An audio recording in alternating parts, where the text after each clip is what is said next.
or opposed signify through roll call. So Joe or Bethany? Thank you, Mr. Chair. I will start with Jerry Audrey. Aye. Angie Simpson. Aye. Jenna Babic. Aye.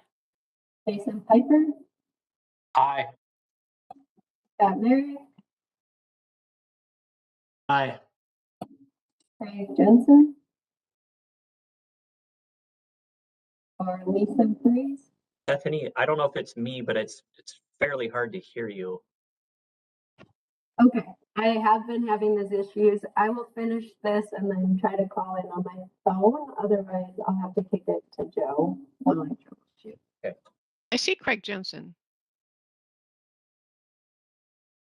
Craig, do you have a vote? I just got my audio working, so I don't even know what's being talked about.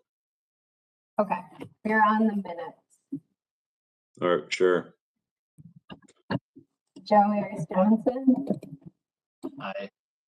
Elaine Kotsikos. Aye. Steve Peterson. President, I'm going to abstain from voting though, since I'm the alternate on this committee for Cole. Scott Genoia. Aye. Molly McCartney. Aye.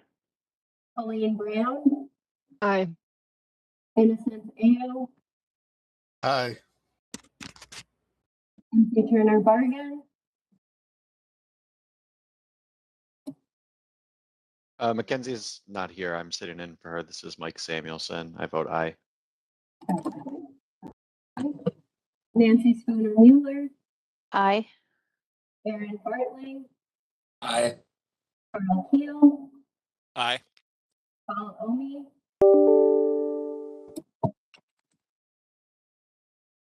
Paul Omi.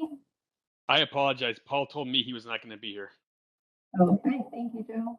Robert Ellis. Aye. Jim Koslucher. Aye. Ben Ashfeld. Aye. Michael Thompson. Aye. Nathan Koster. Aye. Ann Weber. Aye. Okay, with that, the minutes are approved. Next item on the agenda is public comment on committee business. I will ask staff if we had anybody sign up to speak at our meeting today. We received no requests. Oh, okay. Next, the tab report. Thank you, Chair. TAB met yesterday afternoon. Chair Hovland reported that the TAB Executive Committee had met prior to that and had lengthy discussion on open meeting law and the difficulty with having hybrid meetings. The fact that TAB membership is so large, it's impossible for them to be all visible if they were all remote. We also have, because of statute, they would have to give their location if they're off on a remote site, and their location would have to be open to the public and ADA accessible.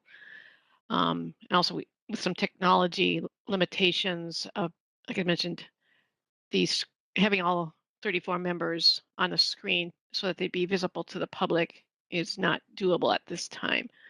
And the League of Minnesota Cities is working on legislative changes to bring the statute up to date for technology, being that the council is streaming the TAB meetings. We would able to have them be present at a meeting if they are remote. So hopefully by next spring, we'll see some changes so TAB could be a hybrid or even just remote meetings like this. From MnDOT report, Barnes reported on the Toward Zero Deaths update. As of August 14th, there were 250 deaths, which is less than last year at this time, but is still higher than the 5-year average. And Southwest Transit has received an $8 million award for electric buses. Ms. Cordovers of Commerce has a $1,200 million bond open, and it's open for eligible entities to apply with the date of November. And Michael was going to send me more information on this, so I can send that out after this meeting. when I receive it. From MBCA, Todd Bewan reported that the Climate Action Framework is wrapping up and will have a final product in September. Carl Crimmins reported for MAC that they're getting ready to do a bond sale of $450 million. Of this, $150 million will pay off old bonds, with the remaining $300 million for improvements. From the Met Council report, Deb Barber reported that the University of Minnesota has a universal transit pass with unlimited rides.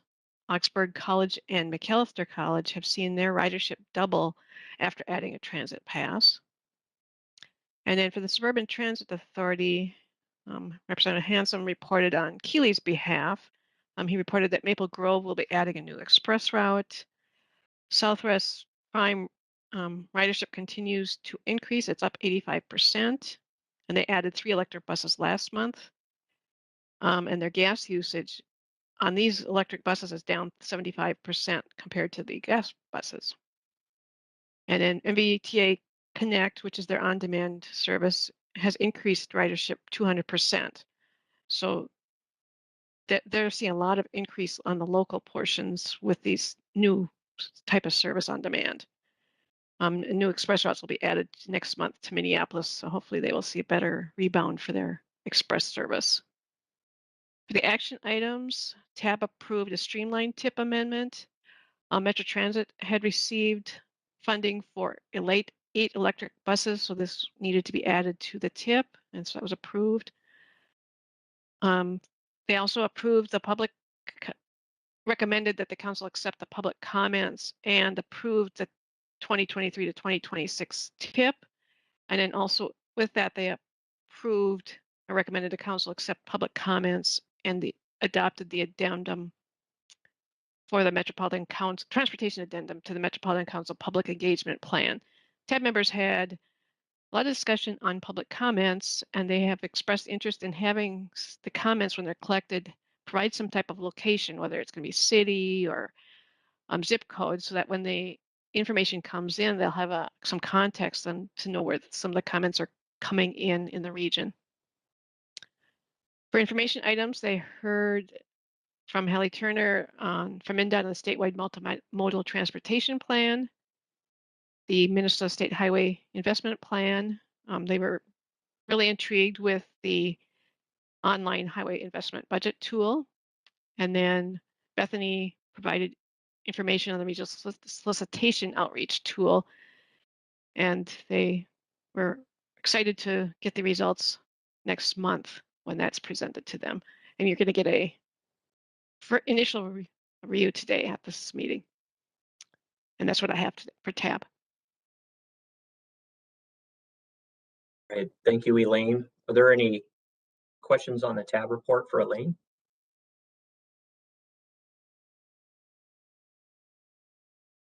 All right, seeing none, we will move on to business. Thanks again, Elaine. First item of business today is an HSIP program year extension for continuous lighting. So I'll turn this over to Joe.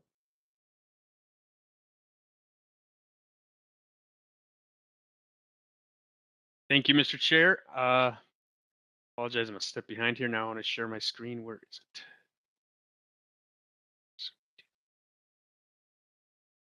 All right, so this is a program year extension request from MnDOT, and what they're looking to do is they have a project on I-35W for continuous street lighting that was funded through the HSIP fund program for fiscal year 2024, and they want to advance that to fiscal year 2025.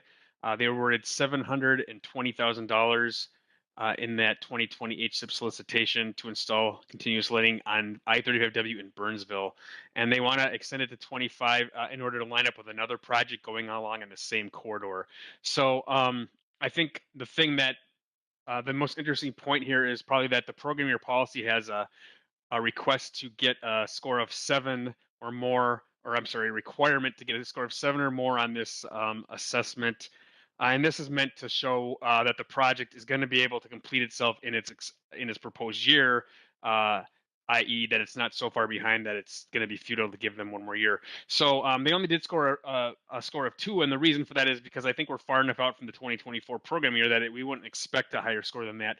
And so it's important to keep in mind that the rationale is not because the project is so far behind its schedule, which is sort of the purpose of the score sheet, but the rationale is to have the project align with another project so that MnDOT doesn't have to build this project and then maybe even take some of it down in order to rebuild, in order to build the other project. So for that reason, the staff is comfortable with this extension request. And with that, I would stand for questions.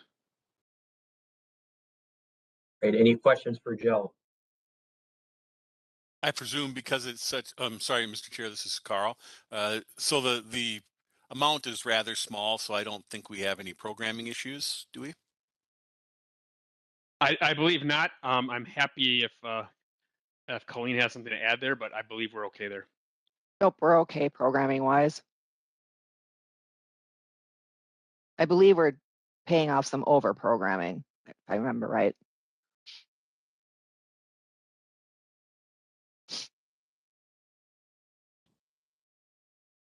Right, any other questions?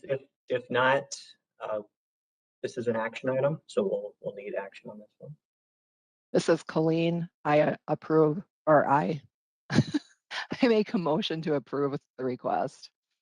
All right, Colleen approved this item all by herself, so we'll just move to the next. So, She's been asking for that ability for a long time. She finally has it. Sorry. all right, Colleen moves approval. Do we have a second? This is Molly. I'll second that. All right, Molly seconds. Any further discussion?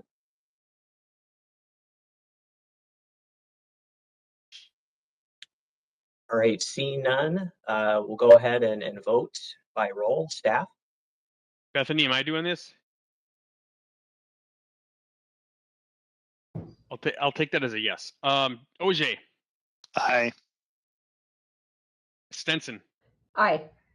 Babish. Aye. Piper. Aye. Merrick. Aye. Jensen. Aye. Ayers Johnson. Aye. Otsukos. Aye. Peterson. Aye. Janowiak. Aye. McCartney. Aye. Brown. Aye. AO. Aye. Samuelson. Aye. Mueller. Spooner Mueller. Sorry. Aye. Bartling. Aye. Keel. Aye. Ellis. Aye. Kozlucher. Aye. Ashfeld. Aye. Thompson. Aye. Coster. Aye. And Weber. All right, thank you, Joe. That item is approved. So next we'll get into the major item on the agenda today, and that is the regional solicitation scoring appeals. And I will turn it over to staff, and how I believe we'll address these. We'll go through one by one, and Joe will kind of give that overview right now. So Joe, I'll turn it over to you. Thanks. Are those instructions on the screen? I'm not really seeing what I'm sharing here. No, I don't see anything on the screen at the moment. Oh, really? I thought I had the last item up there and I didn't. All right, how about now? Yes.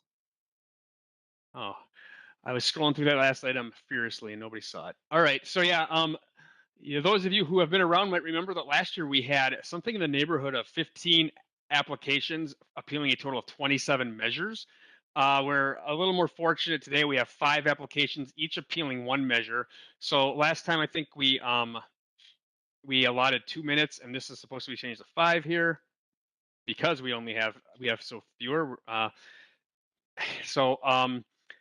introduce each one and talk a bit about it. The scoring chair may provide information that they have. They have worked with the scorers in each case here. And then the applicant can talk about the project and the appeal if they want. They should not be providing any new information, even if they miss something key. It has to be in the application. And then the committees can discuss, and unless somebody sees a reason to do otherwise, I was thinking 1 roll call vote for each. There's only 5 Last year we had to get more creative than that. And then after all the scoring appeals are done, we would want a motion to approve the final scores. I did include the draft scores as an attachment. I thought of it eventually, a little late, maybe in about Monday, I think. And so those will change only to the extent that any of these scores change. And I will warn you that if these scores change, that could impact also the cost effectiveness, for example, probably in a small way, but it could. So you won't necessarily see every score here, but I think the motion would be the draft scores inclusive of whatever changes are made today. So with that, are there any questions? Otherwise, I will get into this. So we had last month you looked at the draft scores and we gave folks an opportunity to appeal. We had a number of inquiries, but only 5 appeals by the due date of Wednesday, August the 3rd. And I'll share those with you. Here's a little summary. We have, as I said, 5 of them, and I kind of sorted them in order in which they came, although there are 2 that are the same measure. So not a lot of, it's the only, I'm sorry, these 2 are the same measure. Otherwise, they kind of are here in the order in which they arrived. So you'll see every one of these is starting from a standpoint of 0, and a couple of scores did recommend a change. So we'll start here. And I never did note the chair name on these, so I think Carl Keel is the chair of this, Roadway System Management. Somebody correct me if I'm wrong. That's correct. Thank you, Carl. And so the applicant's requesting to reevaluate the truck corridor study tiers. And this is a pretty simple measure where the truck corridor study tiers are noted on a map, and you can score points, 50 points if the project is on a tier 1, tier 2, or tier 3 corridor. What tier it is doesn't matter, or fewer points, 25, if your project is on a is at least 10% of the funds will be invested on these corridors, and then no points if you're not meeting those 2. So this project application scored 0 points. The applicant rather in their challenge that suggested that the proposed project does have 0.8 miles on regional truck corridor, which is about 19 or 20%. And then of the 4.3 mile focus corridor, remember this is roadway system management, and they kind of have maybe a little more breadth in some of their project limits. And also, given that it's citywide, it touches a number of regional truck corridors. So the score in review and with a thumbs up from the chair said that in seeing these points made about that they were comfortable with the 25-point threshold for at least 10% of the project funds being invested on the corridor. And with that, I don't know if the applicant is here and has anything that they want to say. Or I'm sorry, going in order of this sheet, Carl, do you have anything you want to add? No, good summary. Again, I think the scorer looked at it very carefully and was confident that they had sort of missed that nuance. And so we're supportive of the change.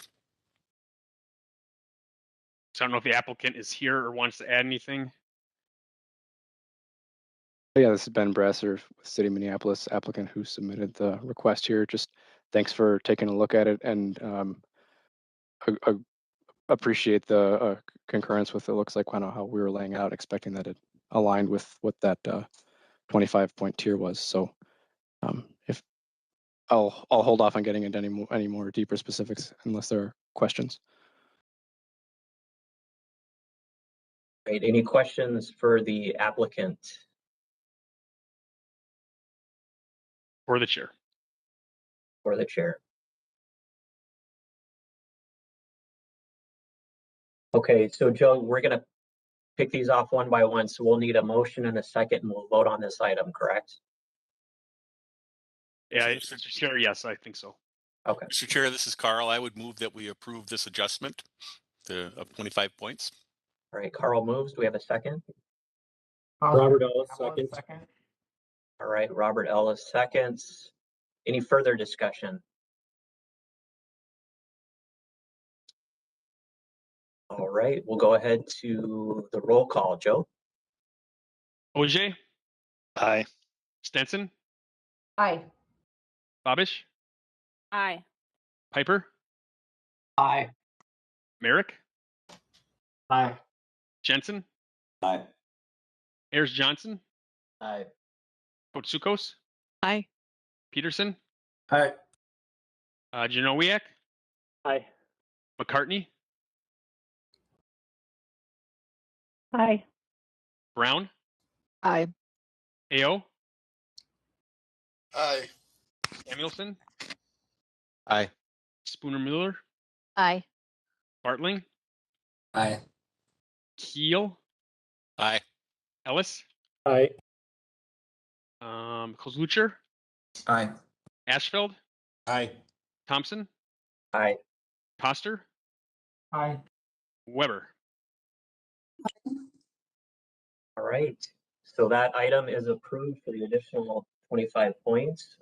Next is the Maple Grove project. Joe? Thank you, Mr. Chair. Road reconstruction and modernization. I have no choice but to say this. Somebody remind me of who's chaired this. Is this you again, Carl? Yes, sir, it is. All right, thank you. All right, that's right. They're in the same committee as the previous category. All right, so the applicant requests a revaluation of kilograms of emissions reduced. And the reason for that, or the measure itself, is the total peak hour emissions reduced is equal to the total peak hour emissions without the project minus the total peak hour emissions with the project. The application scored 0 points. The applicant pointed out that their math from the measure should have been a peak hour emissions reduction of 2.76. And so the score took a look at that, and they noted that the 2.76 is discussed within the text of the application, but it was omitted from the report that the web grants program generated, and we don't really know why. But they inserting that correct emissions of 2.76 would bring the score to 10, and that's based on the formula that was the scoring that was selected by the scoring committee, where there was an outlier that received 30 points. The next highest score received 15 points. This project doesn't achieve the next highest point, so it doesn't really impact the rest of what was going on. So the score therefore suggested changing it to 10 points, which for practice sake, I added to the scoring measure, and I don't think that even impacted the cost effectiveness at all. So with that, we would move it to Carl. If you have any comment, then we would move it to the applicant if they have any comment. No additional comments. No additional comments. Okay. Is the applicant? Yes, hi, this is John Hagan, City of Maple Grove Transportation Operations Engineer. And I have nothing really more to add other than thanking the committee for their review and reevaluation of this measure. And with that, if there's any questions that I could answer, I'd be available for that as well. But thanks. Okay, any questions for the applicant?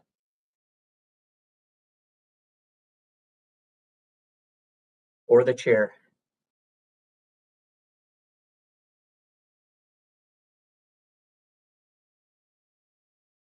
All right, hearing none, we'll need a motion.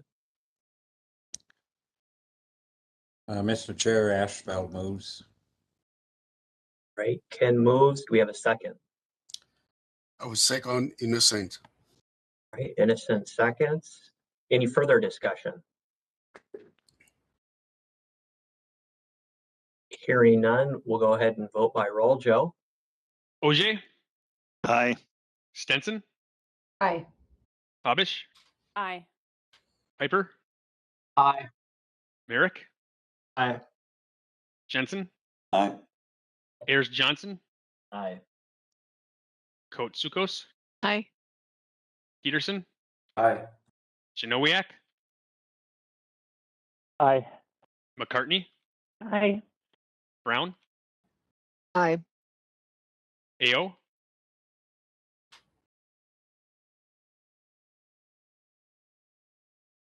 Innocent?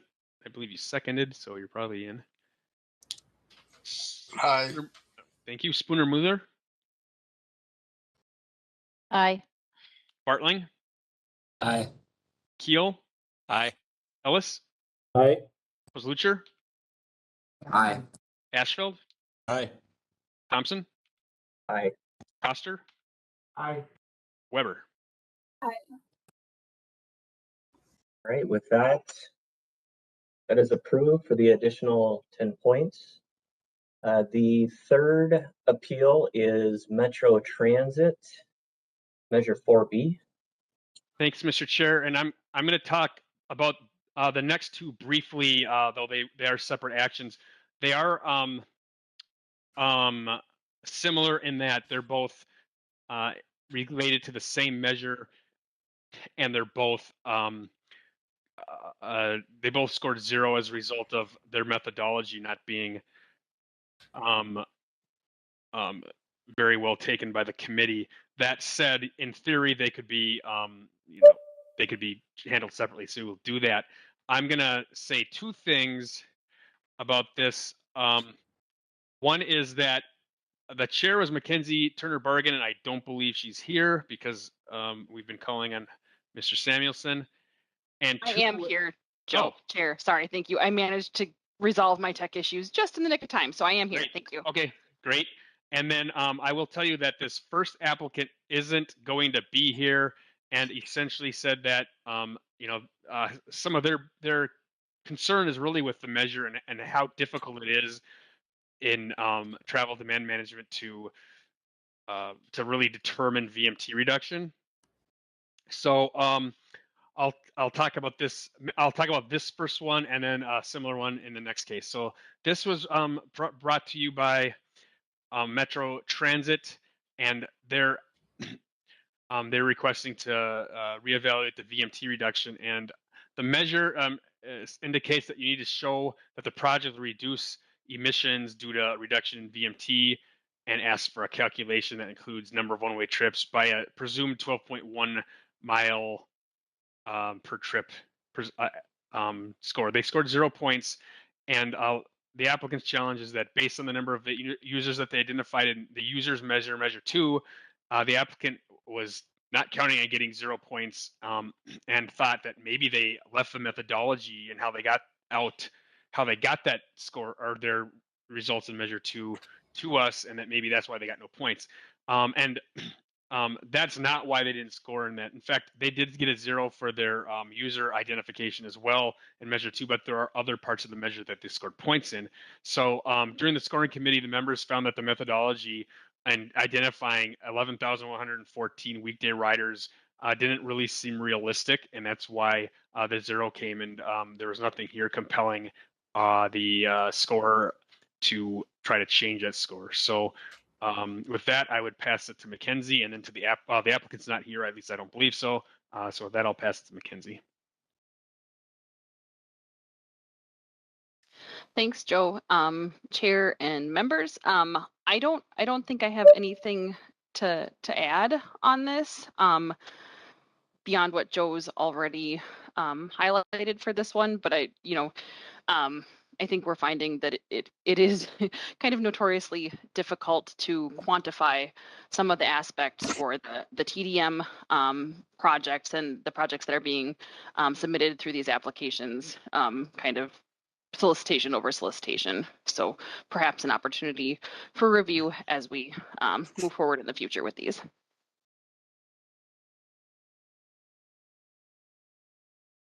All right, Joe, and you said the applicant isn't here? Correct. And they sort of cited that they didn't think they had a lot to add. Not that they wouldn't be happy to receive points, but they just didn't feel that they had a lot to add, and they wanted to express more concern, kind of like what Mackenzie just said, that it's really difficult to make these projections, and also questioning how these projections would actually compare in the future when the project's done. So that's something we could try to look at. But in any case, yeah, they didn't feel like they had a lot to add.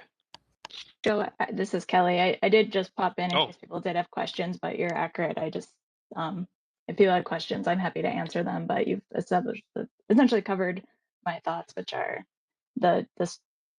the industry has struggled to quantify these benefits for 40 years, and the last 2 years have completely obliterated any ability to accurately estimate these things. So that's all I had to say. All right, thank you, Kelly. Any questions for Kelly or the scoring chair?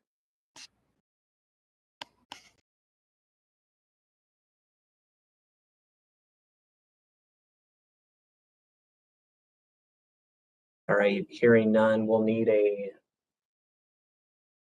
well, Joe, question, do we need to approve if there's no change? Just to make our appeal final that we're not awarding points? I would assume we'd rather just vote on the recommendation. Yeah, I think you would vote, since I don't really want to read more roll calls, but yes, I think we would want to vote to indicate that the appeal has been changed or not changed. So I think you would want to, if there's going to be no change here, a motion to say that in a vote. Okay. All right.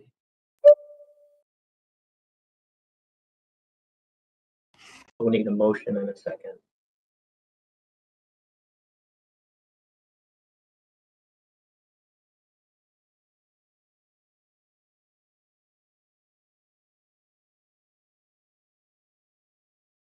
This is Elaine. I'll move for approval. All right, Elaine moves. Do we have a second? It's Nancy. I'll second. All right, Nancy seconds. Any further discussion? Mr. Chair, just a clarification. So the motion is no adjustment? Correct.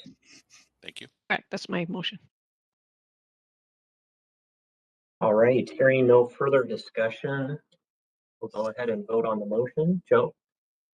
Bethany's going to give it a shot again. Bethany? Thank you, Joe and Chair. Can you hear me better now? Much better. Okay, great. Thank you. OJ? Aye. Stenson? Aye. Babish? Aye. Piper? Aye. Merrick? Aye. Jensen? Nope. Ayers Johnson? Aye. Kotsukos? Aye. Peterson? Aye. Janowiak? No. McCartney?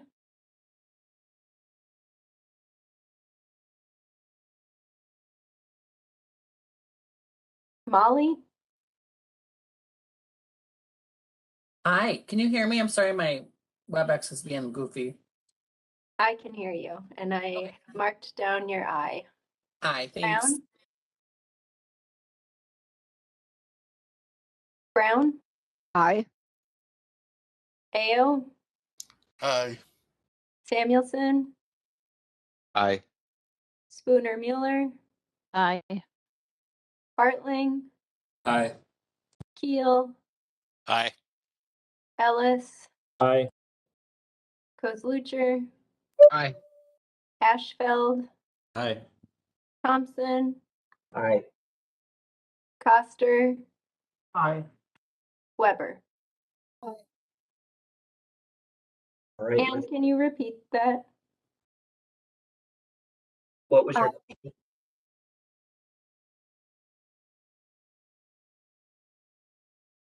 Bethany was doing so well. I think Bethany might have lost her voice again. She has a question mark for Ann Weber's vote, so maybe she's asking Ann, did you vote aye or no? I voted aye. Got it. Okay, thank you. Okay, with that, the motion is approved. And we'll move on to the next item, the Move Minnesota, also the same measure. Thank you, Mr. Chair. Same measure, same chair, obviously, and different applicant. So this applicant requests a review of Measure 4B, which, as we noted, VMT equals the reduced is the number of daily one-way commute trips times 12.1 miles. And like the previous application, this scored 0 points. The applicant suggests that the score of 0 is not appropriate because it aims to decrease VMT by overcoming knowledge and comfort barriers to mode shifting. The applicant also cites the application's VMT reduction estimation, which was a 4,800 average weekday users. So similar to the BEV application, the scoring committee members did not find this methodology resulting in 4,800 weekday users to be sound or realistic, specifically that the engagement of 5,200 people would result in 4,800 daily users. Also, while the application did score points in Measure 2, which is where the users are counted, those points were for other elements of the project, other elements including support given for methodology and and for the groups that they're targeting, but not for average weekly users itself, because the committee was not content with that estimate. Therefore, the score, similar to last time, recommends no change. Here's their letter. It's a little bit longer. So with that, I would pass it on to Mackenzie, and then the applicant, who I believe is here. Thank you, Chair and members. For this one, with everything else that Joe highlighted, I'll just reiterate the point that these items for measures 4B as well as measure 2 or the user are notoriously difficult to quantify, and for the TDM category in particular. And I think that is maybe even I guess magnified further, amplified further when it comes to TDM proposals and applications that are focused on educational campaigns, outreach, engagement type activities.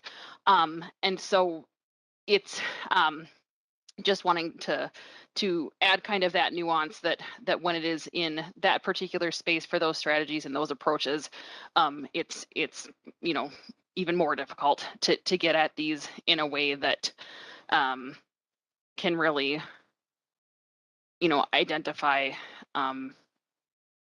really solid numbers and I guess accounting for what that direct impact on emissions and VMT reduction in those pieces will actually be, because you are you're pursuing that work with the notion that you will be, but that by providing that information, you'll be hoping to bring positive impact. But again, it is really difficult. So I think that's all I have to mention on this one. Thank you. All right, the applicant. Hey, thank you. I mean, I hear what everyone is saying. And I really appreciate folks taking a look at this. I think that as it strikes me, kind of looking forward, I do think that there's a methodology in here kind of based on regional solicitation projects that we've received in the past.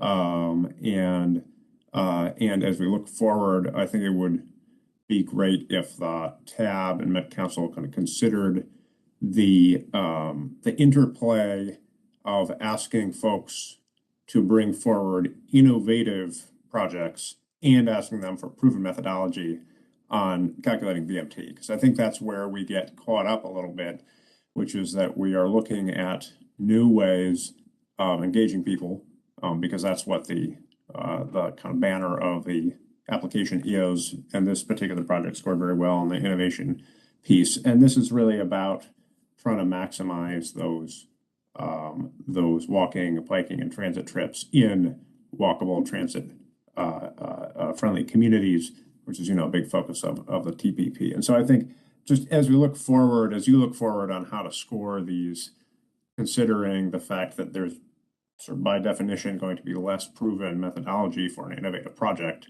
and that I don't think that we can have both working kind of hand in hand. So thanks a lot for taking a look at this. All right, thank you, Sam.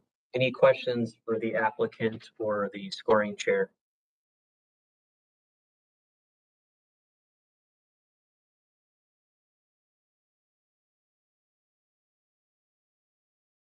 All right, seeing none, we'll need a motion in a second. Mr. Chair, I had a quick question. So what was the steps, and this is probably for the chair of the committee, but what were the steps, just instead of just throwing out their methodology? Was there anything or discussion either at the staff level, at council staff level, or with others ahead of time, or with the applicant, instead of just to come up with something that works instead of just throwing out a zero?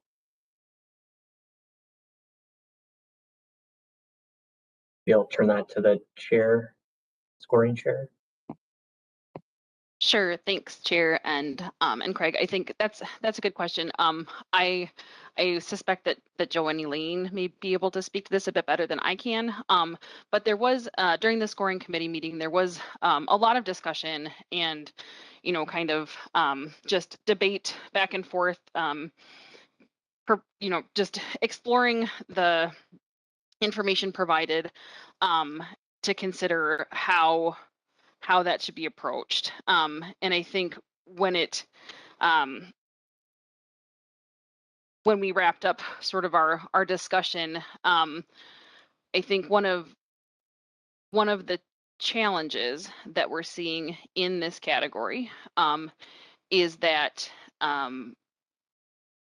it's very open as far as how I think methodology is established for some of the measures. And so I'm not sure what conversation or discussion may have taken place between council staff and the applicant for this one in advance of submitting the application and providing the methodology that was used. And I guess, Joe, can you help me out here with some of the specifics on the discussion that we had with the person who was assigned to score this measure in particular?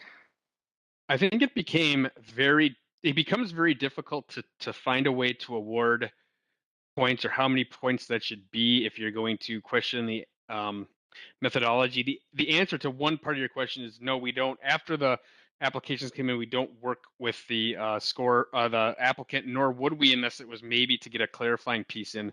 But so it's really hard to sort of work with an applicant after the applications have come in and give them an opportunity to sort of give us something new or something different. So that becomes difficult. And it becomes also difficult, I think, for a scorer to find a way to sort of find a lesser a number of points to give. Now that has occurred to an extent in some of the transit categories, but I think I think we kind of didn't see that opportunity per se.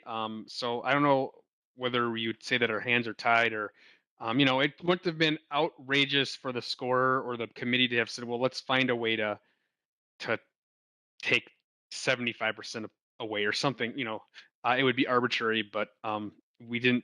That didn't really come up, and it becomes very difficult for there to be an ingrained procedure for such things.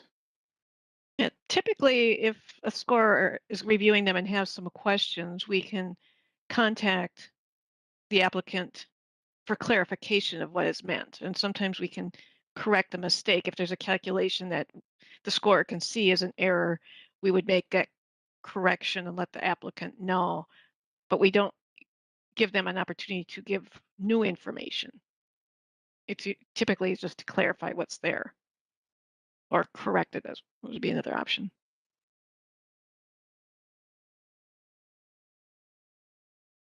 I guess Typically do that at the scorer's request. Right, but I guess if someone's going to have their methodology thrown out, I mean, I guess that's a. And that's where we have the opportunity to appeal. Yeah. And if there's have the scorer review the appeal, see if something was missed, or if they were able in their appeal to provide more information that clarified the response. Maybe I'll ask the applicant, does the applicant think they responded to the appeal and have an idea of what they thought were fair points or justification? Yeah, I mean, I think if a score of 0 feels funny, frankly, because Move Minnesota in part is the transportation management organization for the city of St. Paul, and we receive several $100,000 of funding from the Metropolitan Council to do TDM work, which we believe carries value for the city of St. Paul in reducing VMT. And this feels a little bit like if we can't figure out how to note that educational work and informational work that's both in this proposal and in the wayfinding proposal for Metro Transit, it kind of calls to questions, kind of dangerous thing for me to say, but it kind of calls to question, like, what the broader TMO program is, both in Minnesota and across the country, right? Because that is the point of the education programs that we run. So I think that kind of on a higher level. On a lower level, you know, I think what we the methodology that we have here is a very localized project, and so we were looking at connecting with a subset of residents in neighborhoods. We anticipated and building community to take pledges to take their trips of 1 mile or less within a 15-minute walking radius by non-car modes for a month. We anticipated that 50% of the people we connected with, this is over like a year and a half of connections, would take the pledge and do this. And then we anticipated that 3% of those people, based on our past TDM work, that 3% of those people would then continue with that new mode share. So that doesn't seem unreasonable to me, and it's based on some of our own past experiences and surveys. We did a regional solicitation project with working with colleges a few years back, and that was kind of what we found there was that you know, that there was about a 3% long-term uptake. So that was kind of how we worked the methodology. To be fair, we were taking a bit of a guess on the number of people who would take the pledge and kind of carry through with that. But after a year and a half of engagement and community building, 50% uptake felt fair. So that was like, that's the methodology. You know, here's the number of people we think we're going to engage. We think we'll get half of those people to take this pledge. We think 3% will continue with this long term, on the basis of, you know, the conviction that that education and outreach and community and building a community and awareness is a powerful tool for behavior change. Again, which is I think something that the Metropolitan Council believes, and something that Metro Transit believes, and it's in the transportation policy plan, and again, is the basis for funding all of the transportation management organizations, including Metro Transit's own role as a TMO. So I think that's kind of on both a little bit of a higher level and also on what was our specific methodology there and what were some of the assumptions. All right, thank you for that additional information.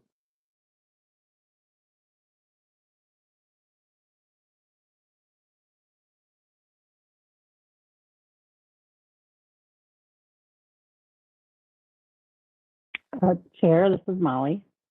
Yeah, go for it, Molly. I have a couple questions. Part of the council's federal formula off the top goes to the TMO organizations, and there is associated emissions reductions with that because it comes out of the CMAQ program, which requires Minnesota to report out on that.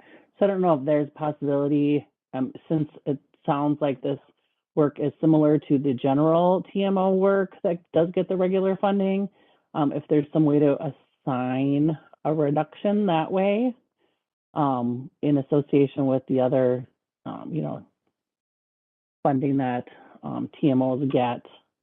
I don't know if that would be hard to get information at the, you know, in this meeting or moving forward on that.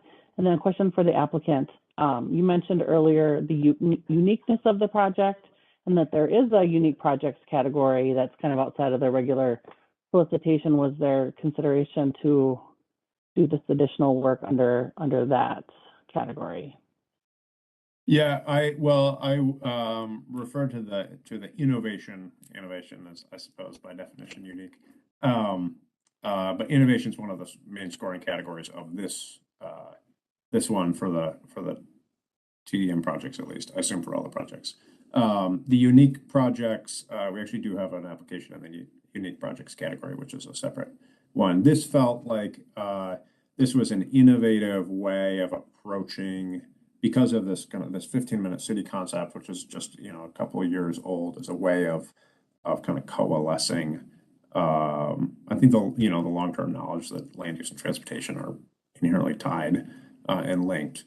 And so we felt that it was more appropriate in this category, and frankly, because the combination of community engagement and connecting with community and providing education ties into a number of other projects that we have had funded through the regional solicitation. So we had one that was doing education and community engagement with colleges, as I mentioned.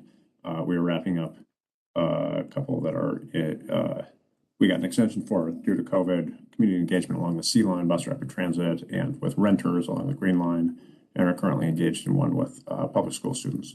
So this felt kind of a piece in thinking about how do we understand and single out a subset of the general public, and find ways that are specific and unique to connect with them.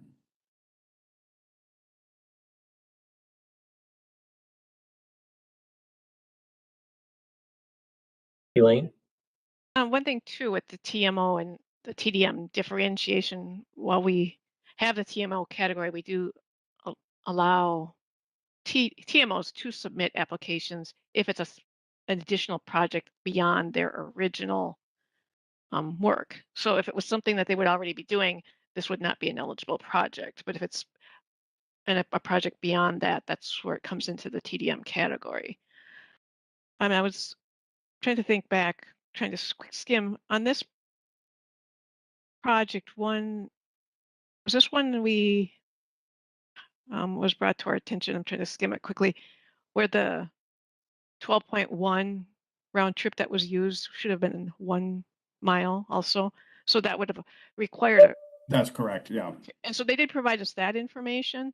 So if points were given to this, we would have to do a recalculation of the VMT reduced the riders times 1 million instead of times 1 mile instead of 12.1 miles. And I provided that recalculation. Correct. We have that 1 mile in the text, and then of course left the default. So that is 100% our fault. And if we get dinged for that, we deserve it. And that would have been where we could do a correction. We would not, the points would have to been reallocated based on the corrected number if the VMT is used.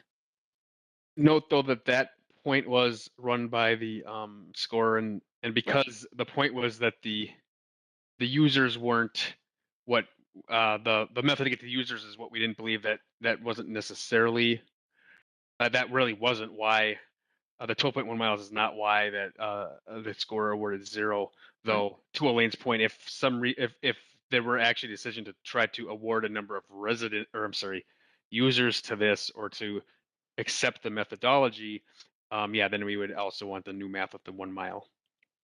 I hope that was clear. Chair, it's Molly again. I have another question. Elaine and Joe, maybe you know this. When was the last time the TMO, the allocations to the TMO were adjusted? Are they adjusted for inflation, or is it just a flat distribution they get? Maybe it's time for an adjustment, since now we're, this is second solicitation. We've heard kind of similar arguments. Chair, I could provide some background. For the TMO amounts, there's a set aside of 7 million for the 2 years. Of that, 1.2 million goes to the TDM projects, and the remaining goes to the TMOs plus Metro Transit work in that TMO work. And Teresa Kane, the project manager, allocates the funding to the TMOs first, and Metro Transit uses the residual amount.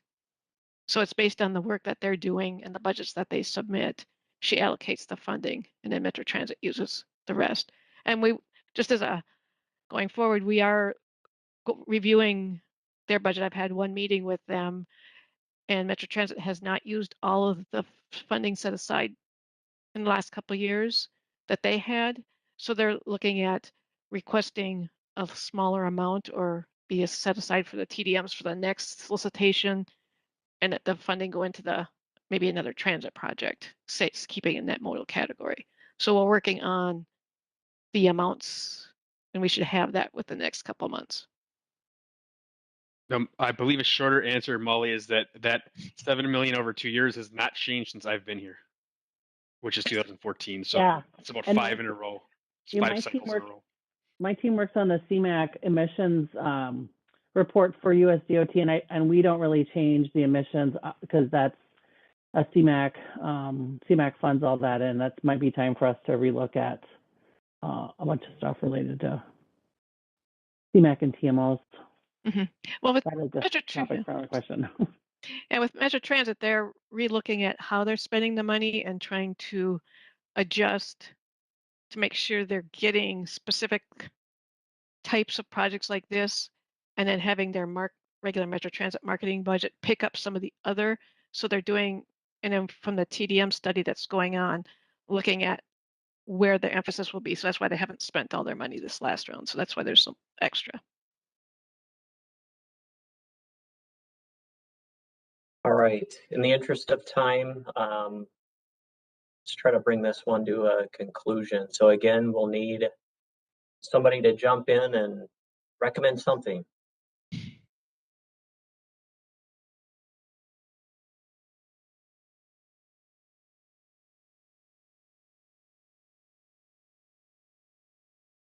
Mr. Chair, this is Scott. I think for the sake of consistency, I will make a motion similar to the previous project motion to recommend approval of the scorer's recommendation. All right, thank you, Scott. We got a motion. Do we have a second to Scott's motion? Second by OJ. All right, seconded by OJ. Any further discussion?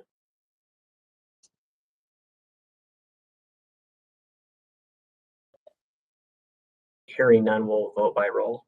Joe or Bethany? OJ, Aye. Stenson? No. Bobish? Aye. Piper? Aye. Merrick? Aye. Jensen? Nope. Ayers Johnson? No. Elaine Kotsukos? Aye. Peterson? Aye. Janowiak? No. McCartney? Aye.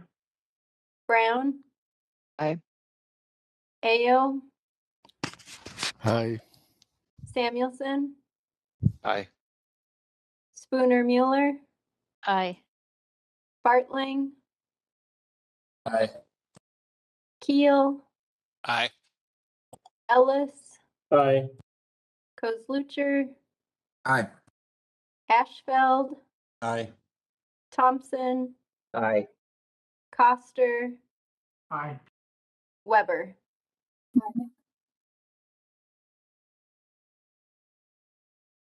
All right, that motion is approved.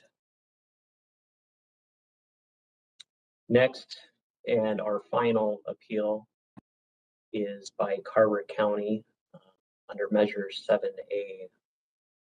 Joe? Thanks, Mr. Chair. So this is in the strategic capacity category, and it is the appealing a score of 0 in the multimodal elements connections scoring measure.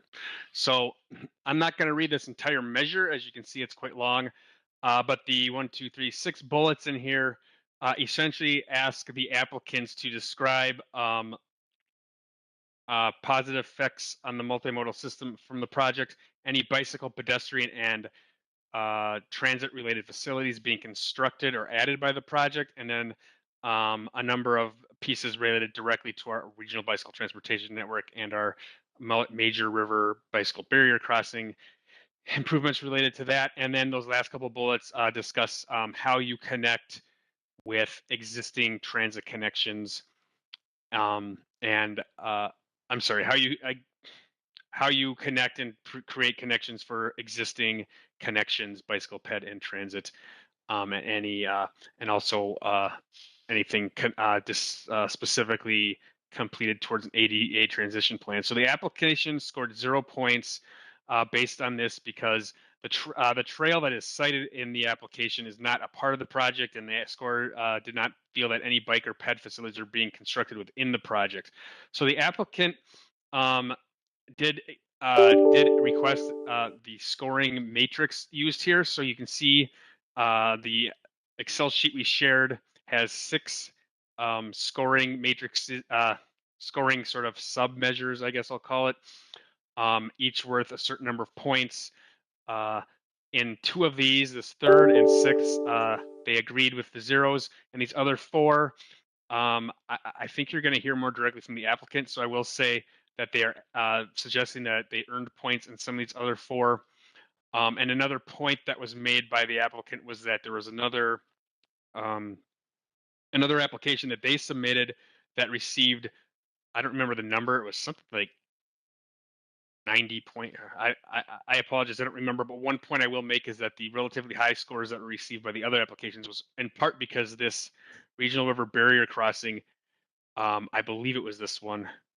Oh no, it was this number 3, major river barrier crossing. Everybody scored 0, and that means that the scores ended up, bumping the top score up to 100 and being a little bit high overall. It's a discussion we could have for next time, I suppose. But I'm not going to go into these 4 individual sub measures unless people want me to, but I believe our applicant will be doing that. So this was given to the scorer and the chair, and the scorer reviewed it, and per the instructions that you are either adding multimodal facilities or you are enhancing somebody's connection to multimodal facilities, the scorer cited that that's still not occurring and didn't change their mind. And the chair, I'll let Molly speak to that. And with there's a lot here. I hope you had the opportunity to read it. As a staff member, I can certainly chime in if people have questions about any one of these sub-measures and how they're typically scored, as maybe can Molly. So with that, I would stand for questions or ask if people want me to go into more detail. Otherwise, I would pass it on to Molly, who is the chair of this scoring committee. Molly? Yeah, Chair, thanks, Joe. I think you did a good job with the overview.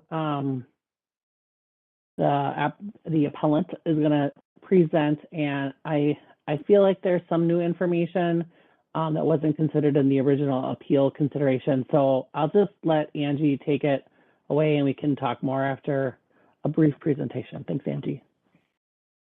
Angie, I know I gave you a wishy-washy response. Are you going to share the screen, or would you like me to? You can share it. Might just be easiest.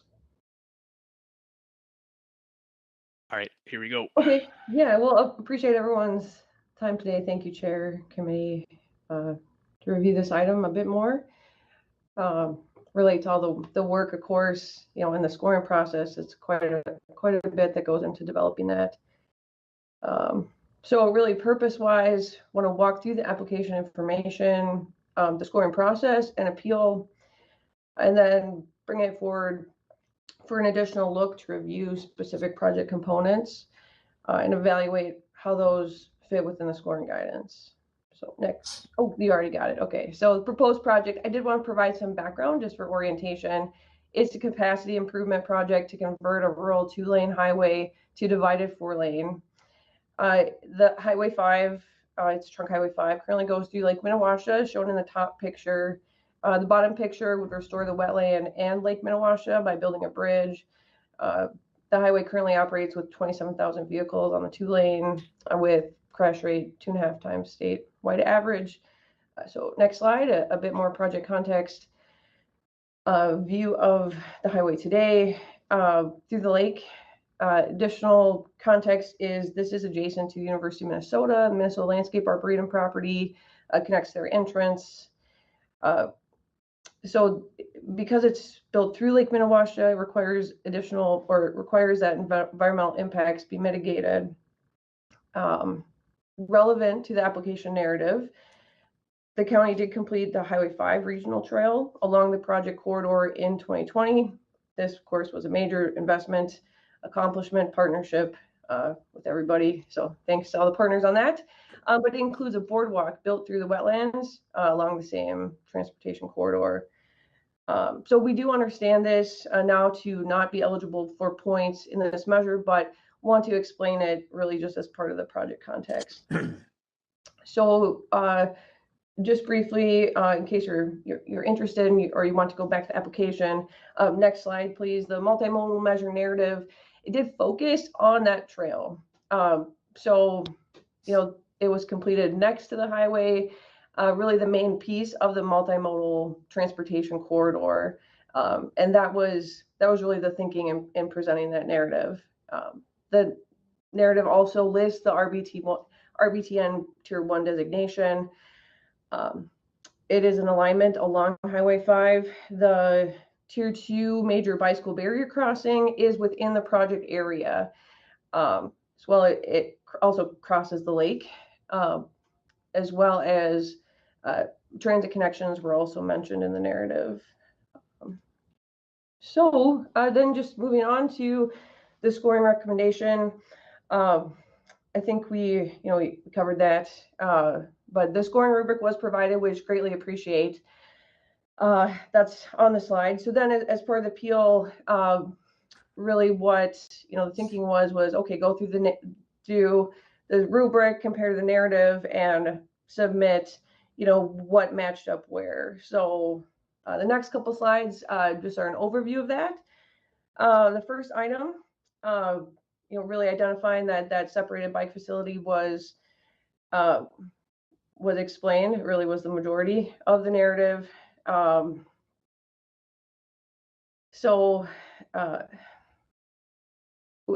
Just again, we thought that counted as part of the transportation corridor. But at this time, bikeable shoulders are also on the list. So that's really where I'm headed in a couple more slides. But the rest of the of the items are very similar. That's an Rbtn or Rbtn Tier 1 alignment. And then next slide, it improves that barrier crossing, or I'm sorry, it is a connection too. So there is, so I do understand, how that gets interpreted as far as points may be different, but I have that in another slide. And then it improves bicycle and transit connections. So that was just a matching up basically what was in the application narrative for this measure initially. So then kind of getting the feedback that, in the next slide, that no multimodal improvements, are included. That's when it started to come together. Okay, so the trail is not counting. But what I'd like to bring for today's discussion in the next slide is really kind of a broader look. So we do acknowledge the scoring committee's decision to exclude that adjacent trail, regional trail, as part of the multimodal benefits. So that's acknowledged.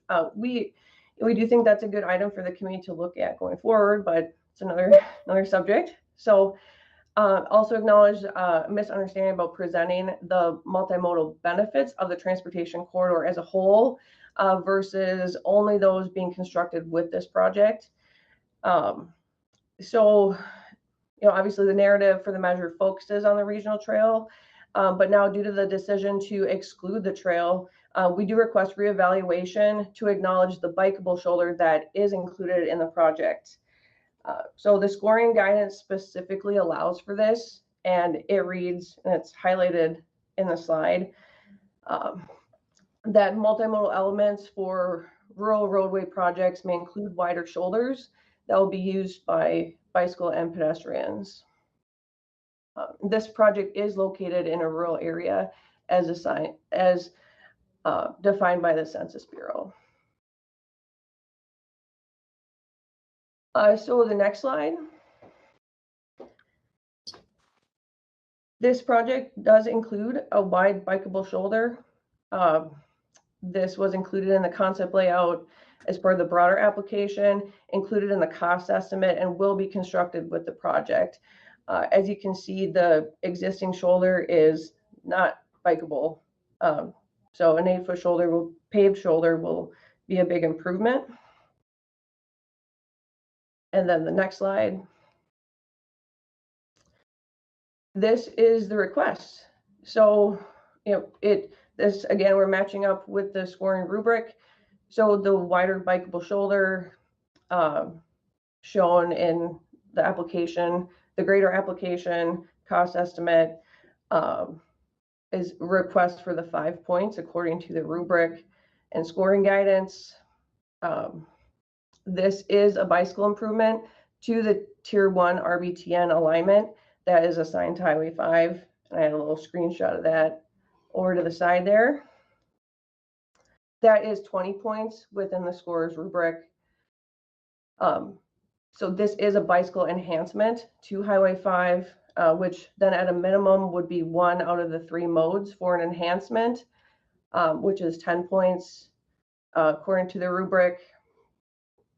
And then also consideration of the regional bicycle barrier crossing improvements, although acknowledged based on feedback. So it is a connection to the existing infrastructure, which is a tiered improvement.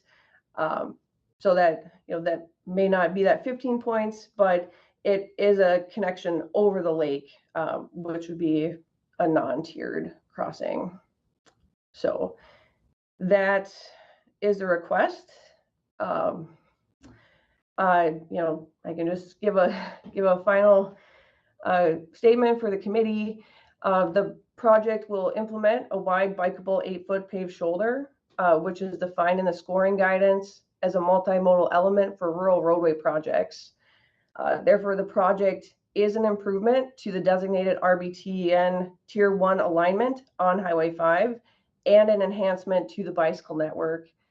The project also provides a connection to a tiered barrier crossing and is a bridge over Lake Minnewaska. The request is for the committee to consider really these technical components of the project in reevaluating and assigning points to this measure. So thank you for the time to present. Appreciate it. All right. Thank you, Angie. And before we open up to everybody, Molly, you were pretty brief. Did you want to follow up on anything before we have a discussion? Yeah, I just maybe a little context about the scoring and the appeal. So that original request for the bikeway, the already funded from the solicitation and constructed bikeway was the original appeal request to consider that in the application. The way scoring was done was that the multimodal improvement was part of the current application, or that's how the scoring was done consistently over the other projects, was that there was some multimodal improvement that was given the scores, the initial score and then the subsequent scores all within that category. So I think by that way that the score applied that criteria consistently. Now, the application within the current application that was submitted does have the information about the bikeable shoulder width that was not maybe as clearly identified, but can be identified. And so that's what Angie's focused on today. I would ask that folks consider that piece and not the bikeable, not the already constructed project. I think thinking about the regional solicitation as a whole, there's a vision for corridors or locations that the projects get pieced together, right? Especially multimodal components. And in that way, I think that's frustrating that, we're limited to the maximum award or project size. And so, the county obviously and the community thinks of maybe all these improvements as a whole, but for our scoring purposes, we look at them individually. So I think the original, appeal probably was correct with that, to consider this bike shoulder, or the shoulder that has the width for to be considered bikeable, would be, I think, a fair thing to consider today. All right, thank you, Molly. Any questions for the applicant or the scoring chair? Mr. Chair, a question for the scoring chair. So based on your comments just now, are you suggesting we make some modifications to the scoring?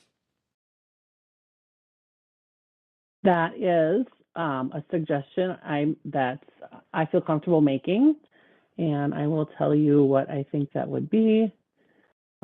Or Angie, can you have that number up that was part of your presentation? I have it somewhere. I have too many tabs open right now. Is this is it something that's on this presentation? Can you just expand it a little bit? It's I have it on one of my smaller screens. You gotta move it over.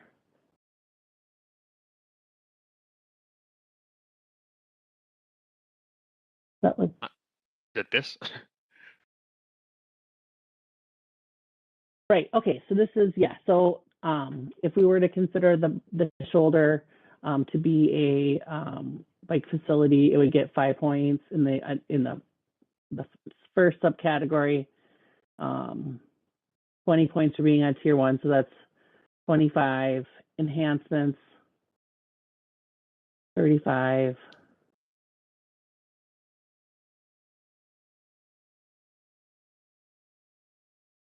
The fourth one,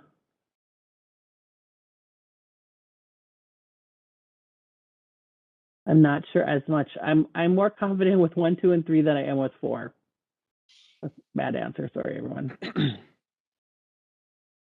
So you're suggesting that 35 points might be a reasonable adjustment. Right.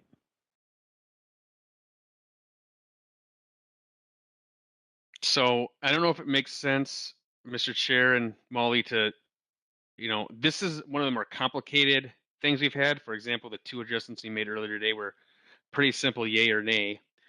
In this case, I don't know if we want to go through them one by one, because like and even read the, it's getting hard to share my screen here.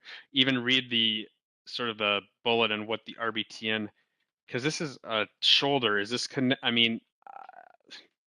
I can't find anything. Is this really connected with the Rbtn? I'm not even trying to answer that right now. But it might be worth going through one by one. Is I guess my point. Let's see. Sure, I got a follow-up question before we start voting. Yeah, Nathan, go for it.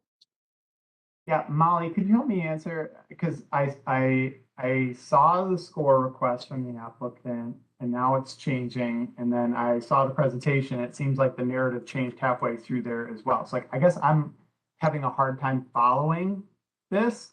And then I just pulled up the application just to see what they put in there. And I'm wondering, it was the deeming of the shoulder now being bikeable new information? Because I just went to the application. It says in the application, it was determined that bike and ped facilities could and would not be allowed to be added to Highway 5. Like that's what it says in the application. So I'm wondering, is this new information that's now being brought to the committee, or is it consistent with the application?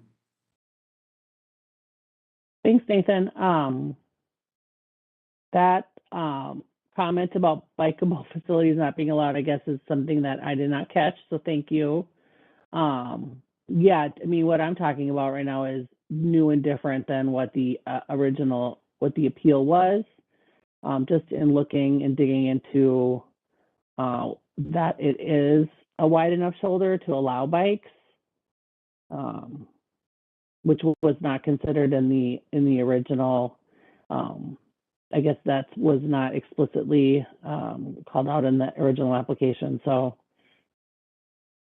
I guess that's my main question. I think that as we've heard through this committee today, it's like no new information can be allowed. And I know that's a pretty lengthy theme from today. And I guess I was just seeking clarification if that was new information that wasn't included in the application. Thanks.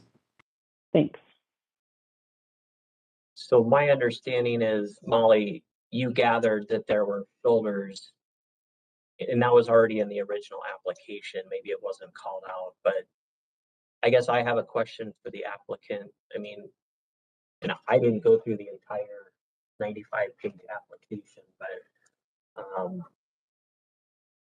with the highway and biking, I mean, was that language in there, or do you recall that, or do you know the reasoning for that?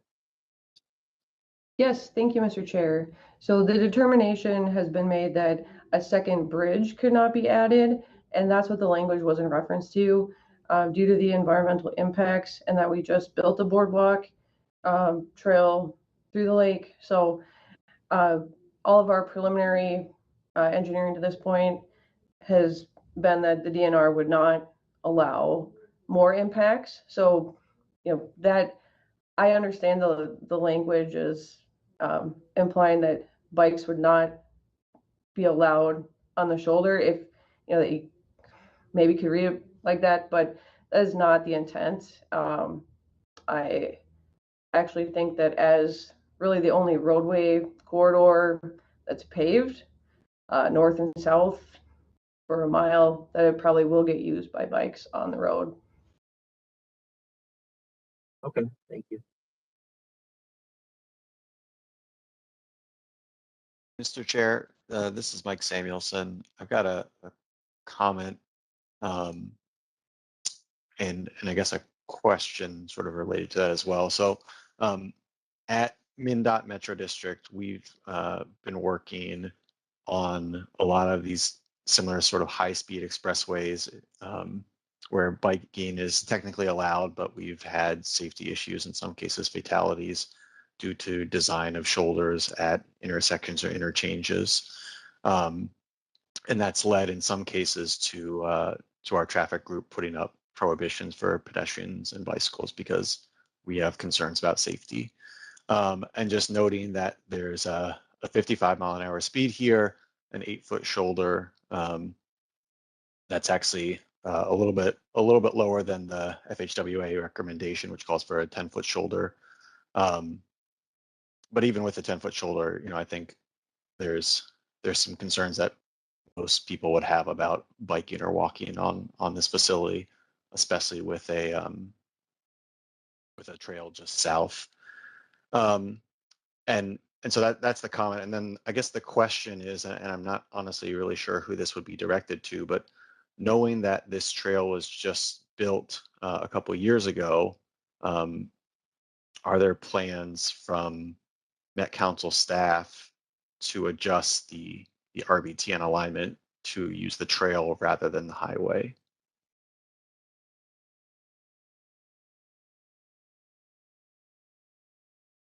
Maybe we could ask Met Council planning about the Rbtn. Mr. Chair and Mike, we're in the unfortunate position of our Rbtn planner on day 1 of a 2.5-week vacation right now. I would have a hard time answering that. If any other staff happens to know the answer to that, chime in, but I don't know if we're going to be able to answer that today. This is Elaine. I would say for the next solicitation, or with each one, we do review the Rbtn. It's part of an update, the same as with functional class. So if that is the recommendation coming out of that review, that would be done at that time. Mr. Chair, Craig Jensen. Right now, there's really no design standards for an Rbtn, and as part of the next TPP, they are talking about what are those? Is there some kind of standards for that in the future? So I guess that's in a rural area, a wide shoulder is, and for the folks that are going to be biking for transportation, they will use a wide shoulder in rural segments, in rural communities. We get people that, ride on a 3-foot shoulder. So, I mean, that's 8-foot shoulder is plenty wide for biking. And I think actually MnDOT's standard was over 5 or 4 or 5 for, and I don't know what FHWA's is, but that's what it was before. I think over 5. MnDOT's guidance is based on FHWA, which for a highway with over 10,000 vehicles a day and at 55 miles an hour would be 10-foot. But point acknowledged that people will use a facility that's below that if they have to. Yeah, I assume, based on the current conditions, there's avid bikers that are using it now. So this project will be an improvement over the existing condition, I think is fair to say. But Angie, you had a comment? Thank you, Mr. Chair. Just about the 8 feet versus 10 feet, we have been instructed for the 8-foot shoulder by MnDOT in regards to limiting impacts to the lake and the wetland. So, we know there's certain regulations, but it's also tied to the location of the project. Yeah, I appreciate that comment, that there's a lot of balancing with the impacts, the wetland restoration. This is an expansion project. It's a great project, and we're here. This is our job, but we're kind of talking about 35 points here. But it sounds like Molly could be comfortable with that, and it sounds like there's some middle ground to be had here. Mr. Chair, Yeah. can I make a motion to approve the 35 points? Yes. Mr. Chair, one more question before we make a motion. We have a motion on the table. We'll ask for a second. If there is a second, we can have additional discussion. So there's a motion on the table. Mr. Chair, Scott Merrick seconds. Okay, Scott Merritt seconds. All right, is there any additional discussion? Chair, I just see clarification. Was it didn't in the application was the shoulder called out as a bikeable shoulder to be interpreted for that or the score? Or is that new information being presented today by the applicant? I will ask the scoring chair to weigh in, but in her presentation, I think it wasn't clearly called out, but I think that the information is in the application. But Molly, could I turn that question over to you?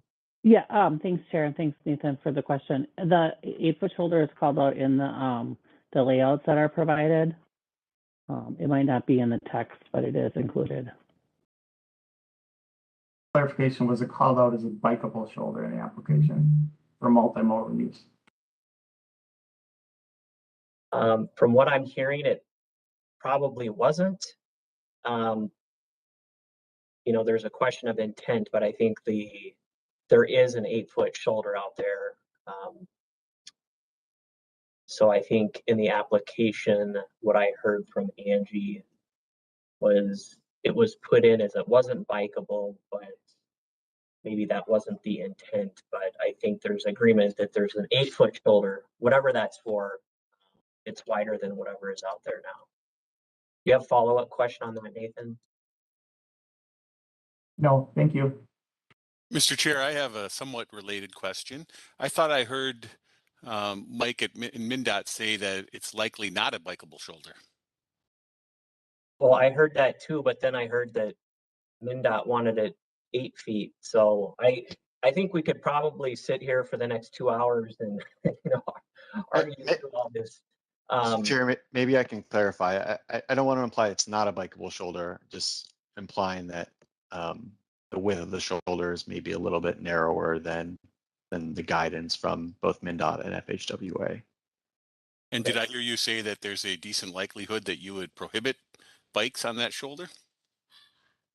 I don't want to go that far. I just want to point out that there are locations with sort of similar designs and speeds, but where other details are different, where MnDOT has prohibited walking and biking on the shoulder. So, if this project is funded and built, it's something that we would, we'd look at safety conditions along the roadway and make a determination at that time. But I honestly don't know enough about the details of the project to say yes or no at this point.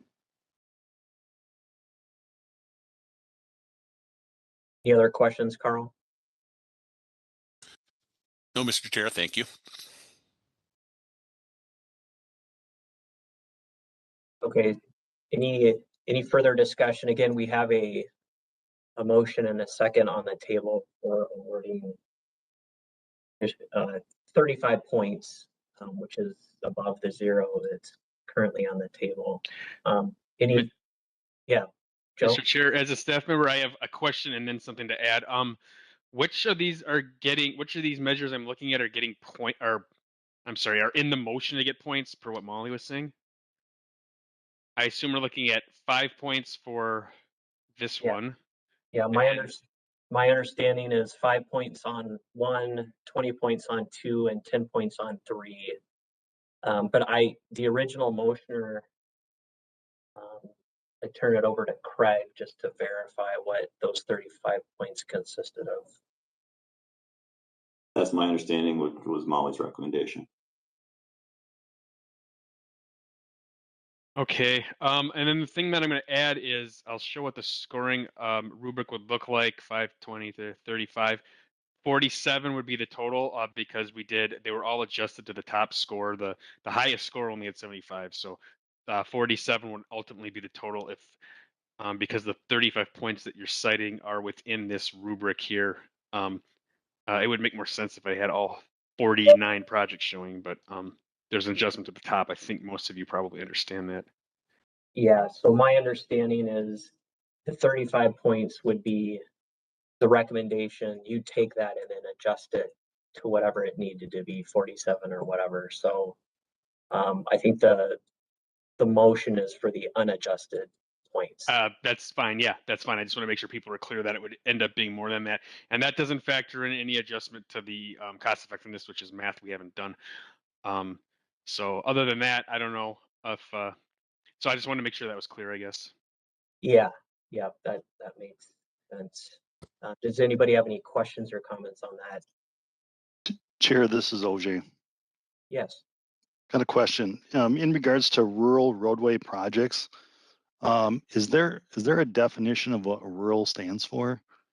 Is that like an urban section of roadway with curb and gutter, or is that a section of roadway without curb and gutter? Jerry, why don't you get out your state aid manual? No, I'm just kidding. I actually have it.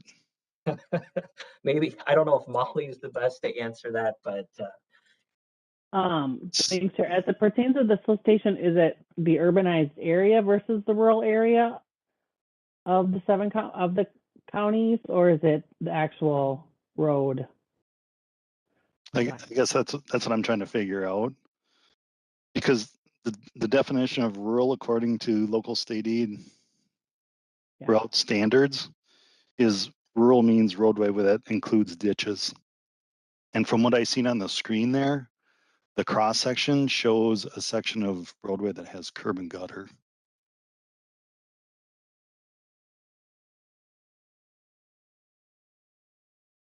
okay. And Jerry, your comment, rural versus urban, would that change anything, or what?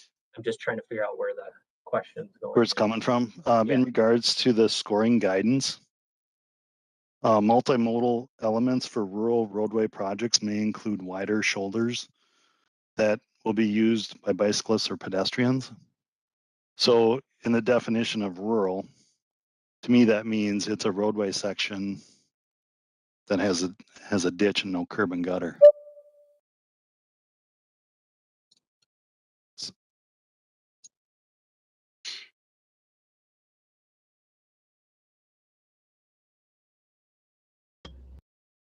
Mr. Chair. Oh. Sorry. Carl. Go ahead, Angie. Oh, okay. That would, Mr. Chair, thank you. That would be a new interpretation. As far as I know, we've had projects before in rural areas, and that was used to describe where the project was located. So that's, I mean, really why this was brought forward was because it's in a rural area and not in the urbanized area.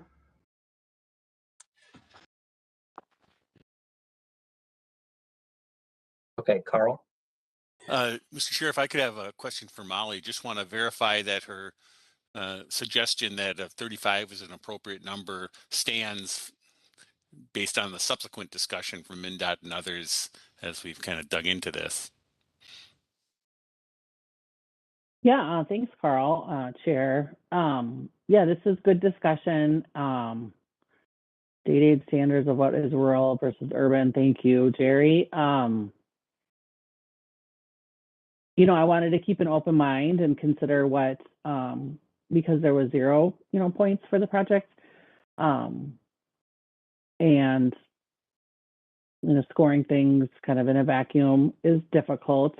But 8-foot shoulders is acceptable in many, other facilities that MnDOT owns and gets funding.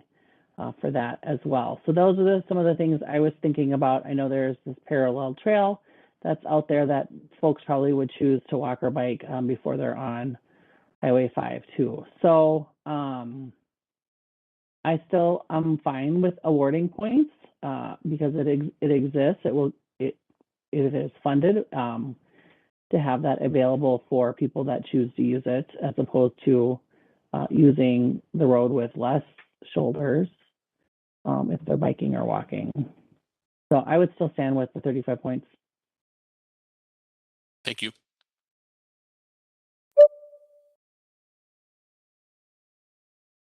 Mr. Chair, this is Aaron. I have one more question. Yes. As much as I love to see multimodal elements come through these highway projects, I guess I'm concerned that we're considering a brand new appeal outside of what was originally appealed. So I guess I raise the question of, is this a new appeal? And if so, are we even able to consider it at this time since it's outside of the original deadlines?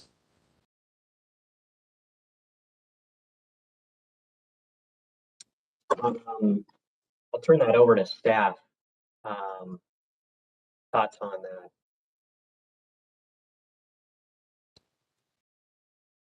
that? I'm going to quick look up the instructions on our appeals. You do that, and I'll fumble through an answer, an initial response.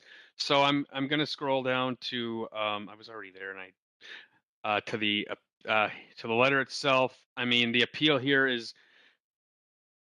I think most of us are in agreement that the appeal was initially from the standpoint of there is a trail there, and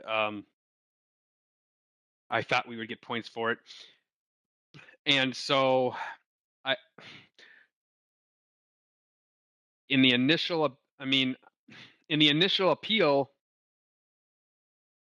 I have to admit I don't remember offhand whether the initial appeal mentions this shoulder, if that's why, and then to what degree that that matters now that we're talking about it.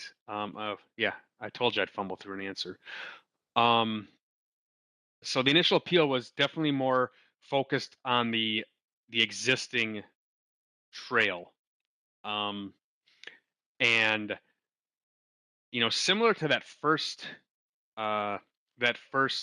appeal, I think the shoulder might have been mentioned maybe in other parts of the application, and was sort of brought to attention maybe after this happened. So whether or not that's a new appeal is a really tricky question to answer. I will add a question that I have, and maybe I'm out of bounds for asking it, but is this trail I'm sorry, I apologize. Is this shoulder really doing anything for the Rbtn or for that major river barrier crossing? I think it's something we might want to go through these submeasures one by one. But as for Aaron's question, I think a reasonable person can interpret that either way. I would say if new information, because we do ask for information to be submitted. At this time, it was August 3rd. And part of that is to provide the public review and notice of what's being appealed so others can review this also. So if more information is given for appealing differently or different points, that might go outside that public notice part of it. Otherwise, we just say that we give how they're submitted, the staff reviews it, the staff checks with the scorer, the scoring committee reviews that. After the scorer has done their review, it's written up and sent out for F&P to review. Yeah, and a question for Molly might be, did this come through in a way that maybe the scorer didn't even have a chance to consider it or not? Maybe that's part of the discussion. The scorer looked at this and said, no, I don't really see anything here. Did the scorer ever really, I know that the two of you might have had some conversations. So, did the scorer really have an opportunity to address this sort of retooled appeal, for lack of a better phrase? I don't believe the original score, the original appeal was that please consider the adjacent trail. Also, we are building an 8-foot shoulder. So as the chair, I am taking some liberty in having that be discussed today. I searched the word shoulder. I only found it in the information on what the submeasure looks like. So I didn't see it mentioned in the letter, or whatever And that's worth. Yeah, and I would say if the score was seeing that now, and if it was not specifically mentioned in the application, probably still would not have adjusted. And of course, I'm putting myself into the scorer's shoes, that they scored based on the information that was available in the application. Yeah. Right. Like I mentioned earlier that I don't think the score did anything wrong. They did their job. Yeah, I think the score did their job. They did a good job based on the information, was kind of given to them as the priority. I am looking at the original application, page 91 of 95. It does show the 8-foot shoulders. So I think we can all agree that it's in our purview to have flexibility and make a recommendation.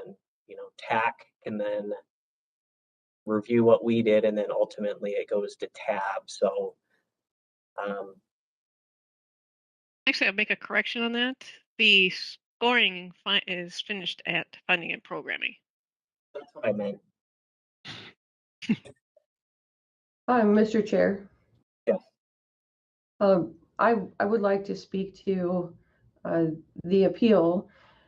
Tried to kind of lay this out in the presentation, but essentially the kind of really the only one that has changed is number 1. And part of the reason that was not called out specifically was that because the rubric, really we're responding to the rubric, and it seemed like it was mutually exclusive. So if you got the 15 points, you couldn't get an additional 5. Our understanding was that you could the score would move down the list to see if the separated bike facility wouldn't be considered, then the next items on the list would be considered. So I do disagree that the appeal has changed so dramatically that it would be considered a different appeal. Okay, thank you for that, Angie. I should have gone to you earlier to respond to that. Thank you.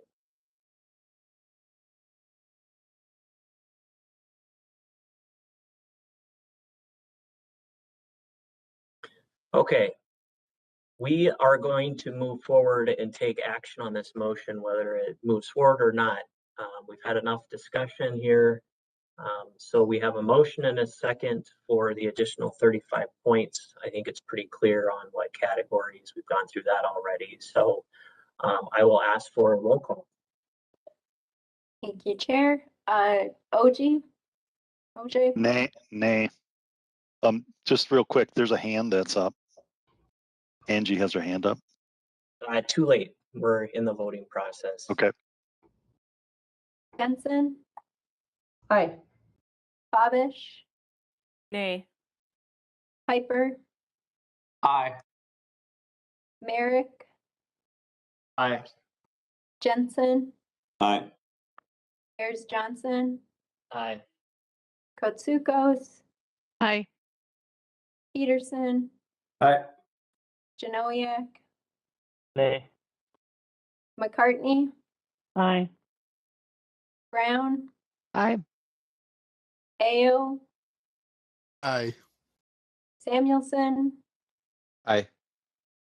Spooner Mueller? Aye. Hartling? Nay. Keel? Aye. Ellis? Aye. Kozlucher? Aye. Ashfeld? Aye. Thompson? Aye. Coster?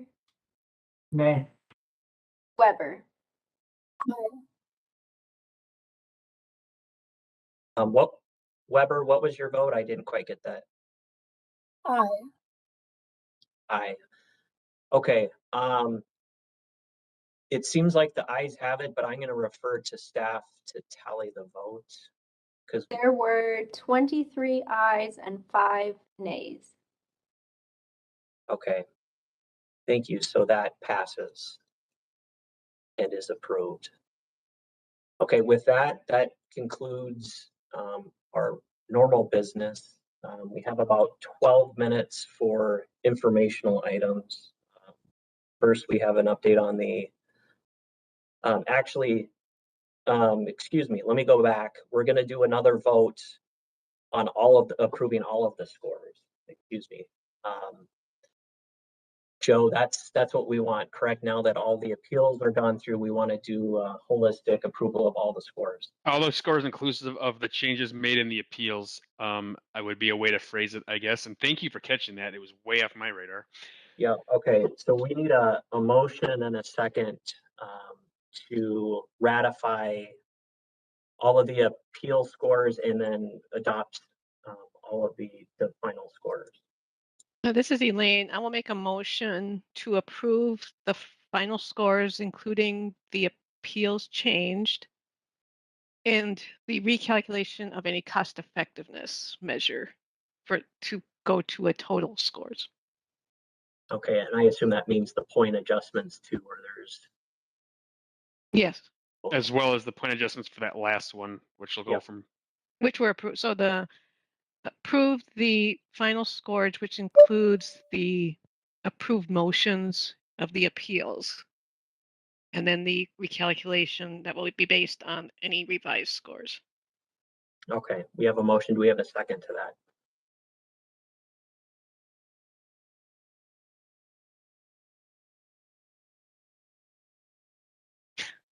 I'll second this, Molly. Okay, Molly seconds. Any further discussion? Chair, I have a question for staff, because I know that there were some nays on individual appeals, but does this override previous votes on the appeals if you voted A or nay, but then you vote A for this one? I guess I just asked for some clarifications of staff that this kind of marks those previous votes as moot. No, the previous votes stand in your position. This is more of a holistic approval. So if you vote yes for this, it does not take away from your no vote on the last item. Thanks for clarifying. Yes. Okay, roll call. OJ. Nay. Benson. No. Babish. A. Piper. So can you remind me what we're voting on here? Yeah, I'm surprised to hear some of the no votes. This is approving all of the scores, including the the approvals for all of the appeals. It just it's a ratification of that. So, Chair, would you like me to continue voting, or do we want to restart?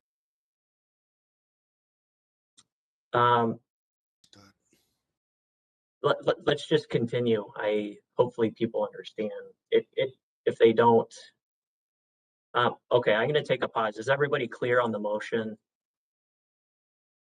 The motion is to accept final scores that will then be used to the ranking of the projects for the funding scenarios, basically. So it's the scores that were sent out plus the approved changes plus any cost effectiveness that will be adjusted based on those approved changes. So I'm scrolling through the changes I shared with you last month, and 3 projects will have new scores and possibly new rankings. Is the vote that is what would happen if this vote is successful. If not, I don't know what we'll do. Yeah, because what you're doing is you're finalizing the scores, and then those now become the scores that will be go forward to do the funding scenarios. Correct, because yes, we took action on the appeals, but we still have to approve all of the scores. And just one subcomponent is including those new scores for the appeal where there was changes. So, Mr. Chair, I did have that backwards. I apologize. Is there an opportunity to request a change? Yeah, just because of the confusion, I heard you vote no, Angie, and I kind of caught me off guard. Just for sake of clarification, why don't we just start over with the roll call? So we have a motion and a second. Roll call, please. Okay, OJ. Aye. Jensen. Aye. Babish. Aye. Piper. Aye. Merrick. Aye. Jensen.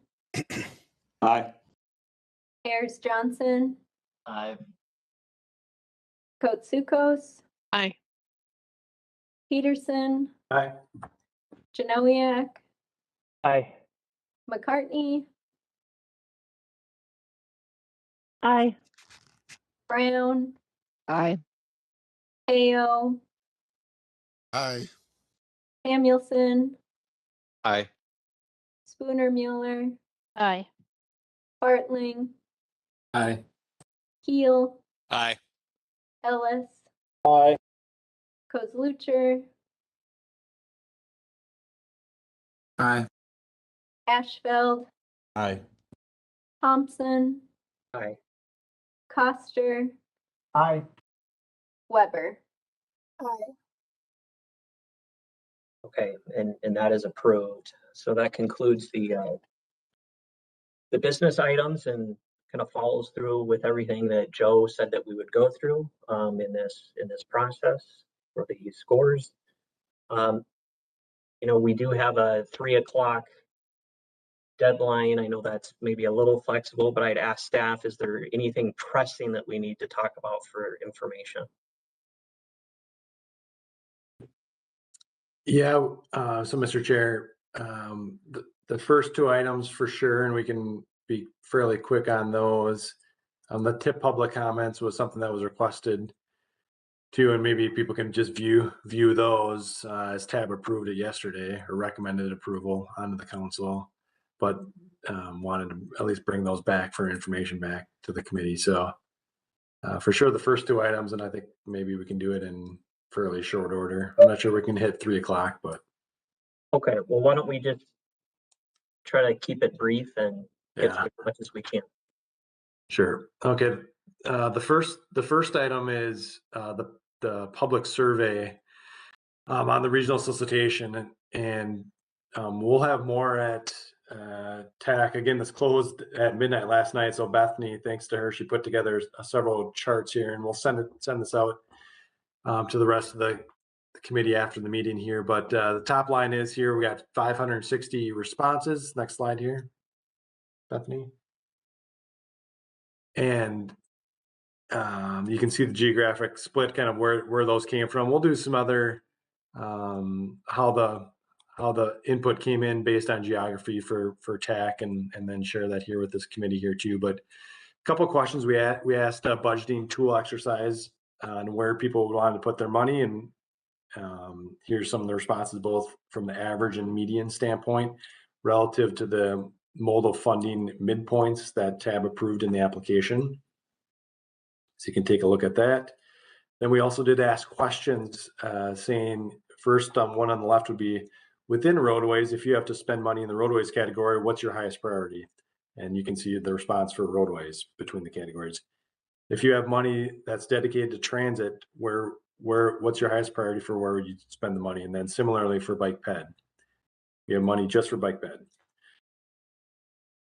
We also asked demographic questions, and we'll be splitting it out as best we can here by some demographics here for the TAC meeting to better understand the responses. So again, I think the major point is a lot of participation. 560 people submitted the online survey, and more to come there. So far. Okay, Mr. Chair, I'll turn it back to you, and if people have any questions, if not, we'll move on to the next info item. All right, are there any quick questions for Steve on outreach tool results? If not now, I'm sure you can reach out to staff anytime. So we'll move on to the next item. Okay, thank you.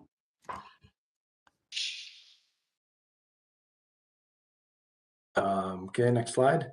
This is on the funding availability here, and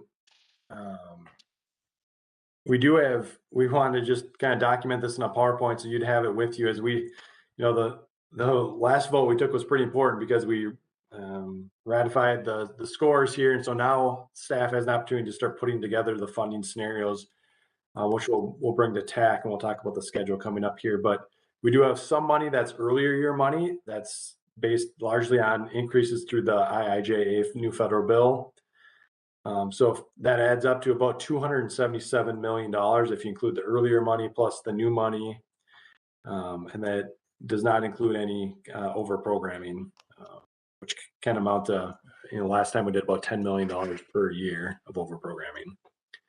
Also, there's the big increase was in HSIP too. So HSIP is kind of on a parallel track here, and usually we're in the low 20s, and because of some of the increases and buildup of those years, we're going to be likely over $50 million for HSIP. Next slide. So if you translate that 277 million into the modal midpoints and the modal funding ranges, this is what it would look like. There's really two ways we're going to bring forward a midpoint discussion. Again, the midpoint of the modal funding ranges. One is looking at all this money kind of as one big pot. The other way would be to look at just the money before the new federal bill, and you do the midpoints on that, which is a much smaller sum. Instead of 277 million, that's more than $151 million. So we could do the midpoint just on that amount and then leave flexible the remainder. So two approaches that we'll put forth there. Next slide, please. Two new programs too that we'll be introducing. We'll need some guidance from this group and certainly have to chain to the policymakers as well. One is the carbon reduction program.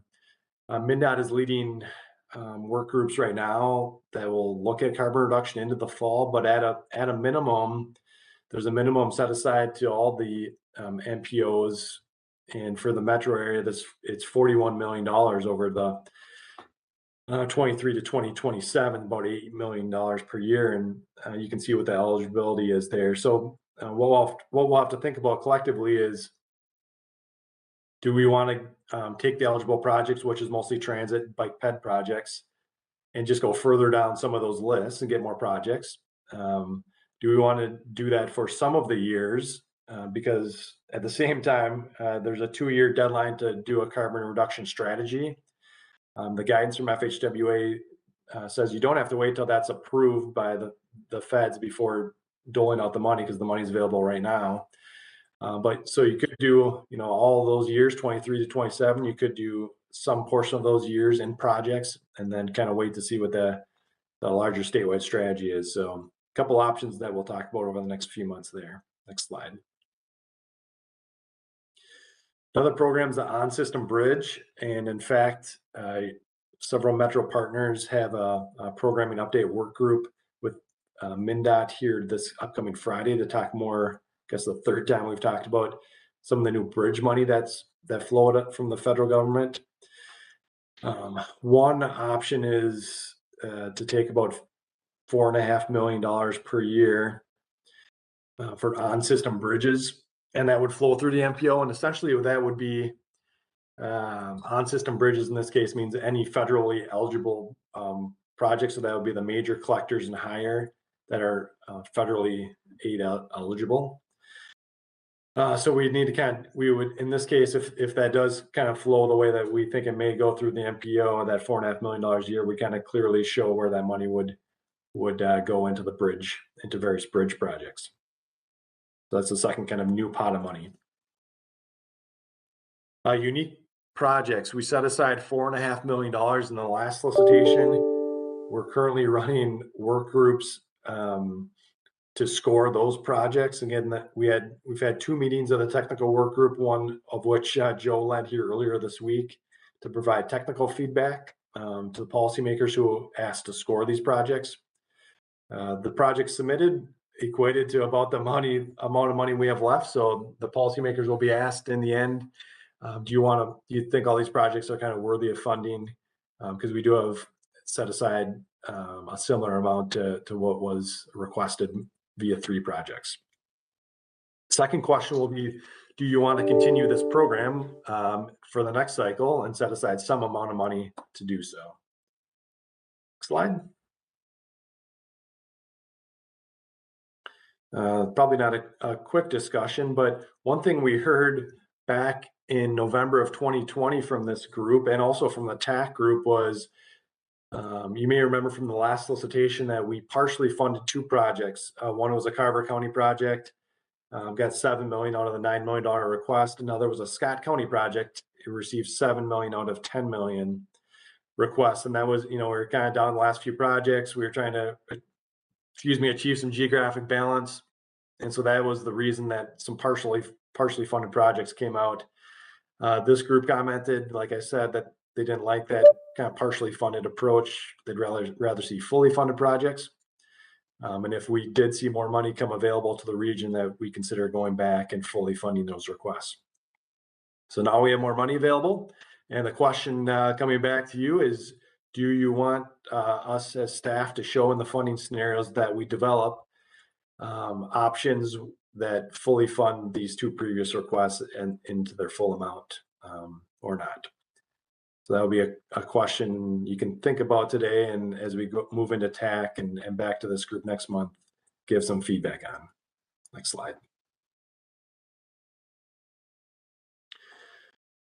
So we had to wait till those scores were finalized, so we did that today. And what we'd like to do is ask members of F&P that are not on the TAC committee to join us here for the information item, where we'll go in detail through at least 2 funding scenarios and how we put those together at the TAC meeting September 6th at 9 a.m. There will be other action items likely before the committee, so you won't be able to vote, but we do want you to be part of the information item. So you don't have to wait a full another month till September 22nd to see the funding scenario and to ask questions or offer feedback on those. So you'll see this then again in September. October 20th, we'll ask you to make a recommendation on the funding scenarios. Goes to TAC and TAB in November, and then for concurrence in the council in December. So that's the schedule we have before you. Next slide.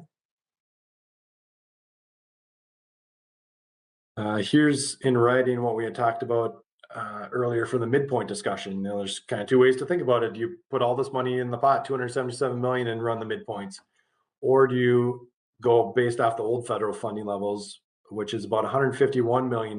We had quite a bit of obligations out there from program year extensions or other over programming that was done in the past that kind of got pushed forward.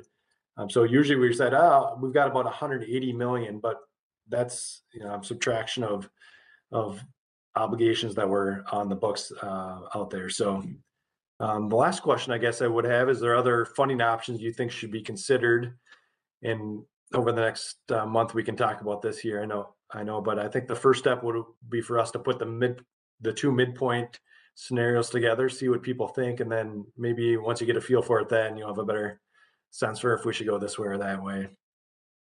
So with that, Mr. Chair, I'll turn it back to you. Thank you. All right, thanks, Steve. Questions, feedback for Steve?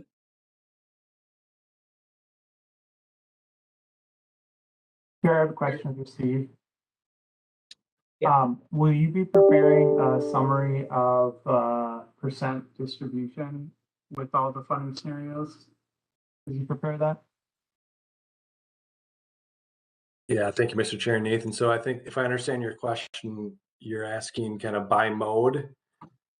No, the geographic balance question that we all come to love. Yeah, that will be part of that'll be part of the kind of options and funding scenario processes. We'll look at how the money is spread throughout the region. Whether we have that here for September's TAC meeting or not, I'm not sure, but that is something that typically we've brought to the committees is where the projects are located, how many per county, what percent, looking at different ways. So yeah. I know when last year I'd asked the question and it sounded that it was more of a staff determination, but HSIP was not included as a part of the projects for geographic balance. And I'm curious if that is something that can be considered up front since it's a part of the same solicitation and distribution of federal funds, because that is a pretty big pot of money to be considered. Mm-hmm. As far as geographic balance is concerned? Correct. Yeah. I'd have to look back at the notes. I know there was people on both sides of that issue 2 years ago here, and I think we landed in the end on not including it, but I'd have to kind of refresh my memory for the rationale for that. But that's something we could bring in some way because, like you said, it's $50 million, so it's substantial. Yeah. Back in history, it was not included because it was at a different cycle as a solicitation when we were having them apply for the funds for each program. And now that the solicitation was redone, everything goes out at the same time. So it's almost like just another application category. So there is some benefits to looking at that. Because both of them are funding that TAB is awarding projects. Yeah, Elaine, remember even 2 years ago, though, that we had this discussion to some extent on how to think about geographic balance and with HSIP or not HSIP. So anyway, I think we got to dig into that a little bit more on how that played out. And we probably have to go back and look at historically getting them both together so we would see the difference. I think last time it was asked last minute, so we didn't have the time to put that all together. Sure. Okay. Good question. Yeah, I don't remember the exact discussion, but I mean, there's a number of funding sources, quarters of commerce, the raise grant. I mean, so finding geographical, equity, how far do you go or what do you compare against? But I think it would be interesting to hear what that past discussion was from a couple of years ago. I don't recall clearly. Chair, Steve, I do know that I asked the question after we had already approved the scenarios because it had dawned on me that the question of project balance was only looked at in the realm of regional solicitation. But when you looked at HSIP, which was being approved concurrently by TAB, there was a lot of other projects in some areas that were being added and that would have addressed some of those questions. And I get your point, Chair, about like all the others, but I'm not requesting them to look at RAISE or everything else in the STIP, just the ones that would be specifically going to TAB on roughly the same timeline. Okay. Yeah. Thank you, Nathan. We'll have staff dig into that. Yeah. Thanks.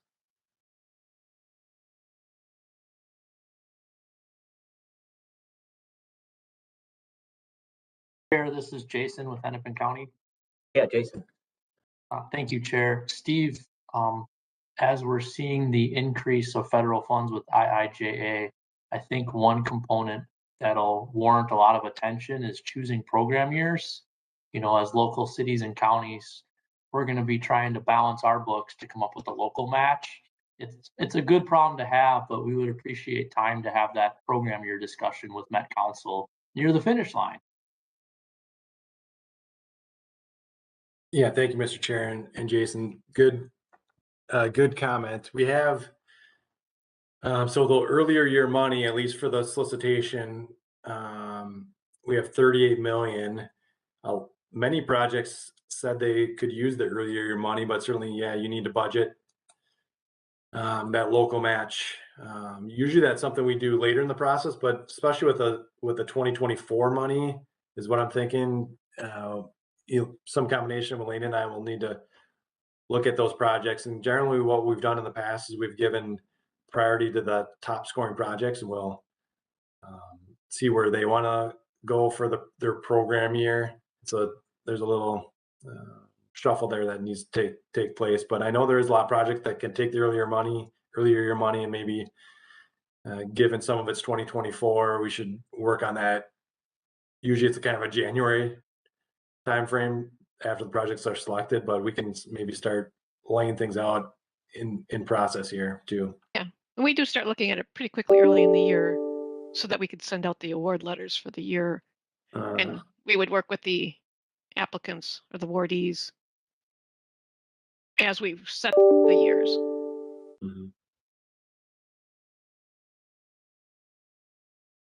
Sounds good. Thank you.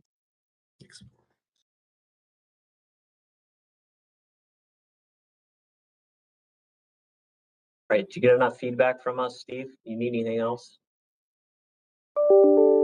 Yeah, the probably not today, but as we go into TAC, be thinking about how you want to see those two partially funded projects on that slide. If that's something you want to see in the funding scenarios, shown as fully funded or not. That's kind of how strong was that commitment, or was, I don't recall that. Yeah, it was not an action item, but it was something that was discussed at this committee and at TAC, in the TAC notes we found it too. To give some consideration. It wasn't an action that we would do that, but to consider fully funding those past requests. Okay. Any committee members have any thoughts on that? Chair, this is Jason from Hennepin again. Yeah. Chair, just want to point out in the 2018 solicitation, Hennepin County accepted a lower grant award for its Osseo Road project. I think we requested just over 6 million and we received 2 million. So that kind of left a bad taste in Hennepin County's mouth. So I think I'll have a hard time supporting fully funding those two projects on that PowerPoint slide based on Hennepin County's experience in 2018. You kind of sign up to take a smaller award and you just have to kind of deal with it. Thank you. Yeah, no problem. And was that the one where Hennepin County actually offered to have a reduced award? Yes, and that was to fund the unique project. Right. So there's some more history to that, but yeah, I appreciate that perspective, Jason. Thank you. And I would add that might be, if we're looking at funding those two projects, that might be a last recommendation. As an option if we cannot find enough projects to take money that go earlier. That's where it becomes an option versus a first decision. That's how you could look at it too. Yeah, I think it'd be good to show scenarios both with and without, and some people understand the ramifications of the decision. Because that's one thing we haven't looked at yet. We do have the projects that requested earlier, but we need now to check when we do the funding ranking of the projects to see if those are the ones that got funded. Yeah, and I think in the future, we should probably take a stronger action on whether or not we'd fund partially funded projects and how that would occur, what would trigger that. So it sounds like it's kind of more of a loose discussion, and but it'd be good to see what those options would be in the funding scenarios. Okay, good. All right, I don't see any other hands up or discussion here. Do you want to move on to the final item and just quickly go over that? Yeah, we can. I'll turn it over to Joe here and see if there's any headlines he wants to give there. Yeah. The only headline I have is I can't find my mute button. So, Mr. Chair and members, not a lot to say. You might remember the last couple cycles we had something in the area of 200 to 210 public comments. This time we only had about 30 comments from about 17 people. So yesterday, very few of them really would have prompted a lot of discussion about the tip itself. We did make some changes per Hennepin County's request to some funding amounts, and those are all small amounts of entirely local money matching, just sort of catching up to some of the project cost changes that had happened. Otherwise, no changes were made because of the public comments. And a number of those comments will be forwarded to other processes, including the TPP process that's coming up. For those of you who saw TAB yesterday, there was some discussion on some comments that the term troll was used. There were some people from not necessarily the region that were making comments that were not really grotesque or anything, but a little off the wall. And but nothing can really be, at least as of now, nothing is really going to be done about that. Those comments will show up. That's about it. Not a lot of themes. There wasn't a form letter that was sent to us by 150 people this year, so our lives are a little bit easier. All right, thanks, Joe. Any questions or comments for Joe on the TIP public comments?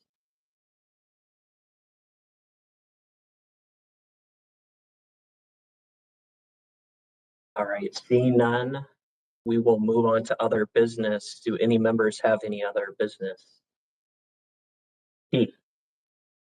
Yeah, thanks, Mr. Chair. Just to close the loop here on our scoring committee discussion here on the appeals. Couple things I think that staff needs to look into. One is the urban-rural definition, which means something different in MPO world than perhaps state aid and kind of the curb and gutter. So I think we need to define that small thing. But clearly the TDM scoring needs some work. We do have a regional TDM study that Cole is leading right now. And we'll pass on some of these comments to him, whether that study can kind of dig in or we need to do it separately. But I think one kind of to-do item for us is to clarify the TDM scoring and estimates and how you can get a 0 score versus something in between, and with methodology changes, et cetera. So those are two things that I wrote down as follow-up items from our earlier discussion. So I want to close the loop there. All right, thank you, Steve. Any other business by members?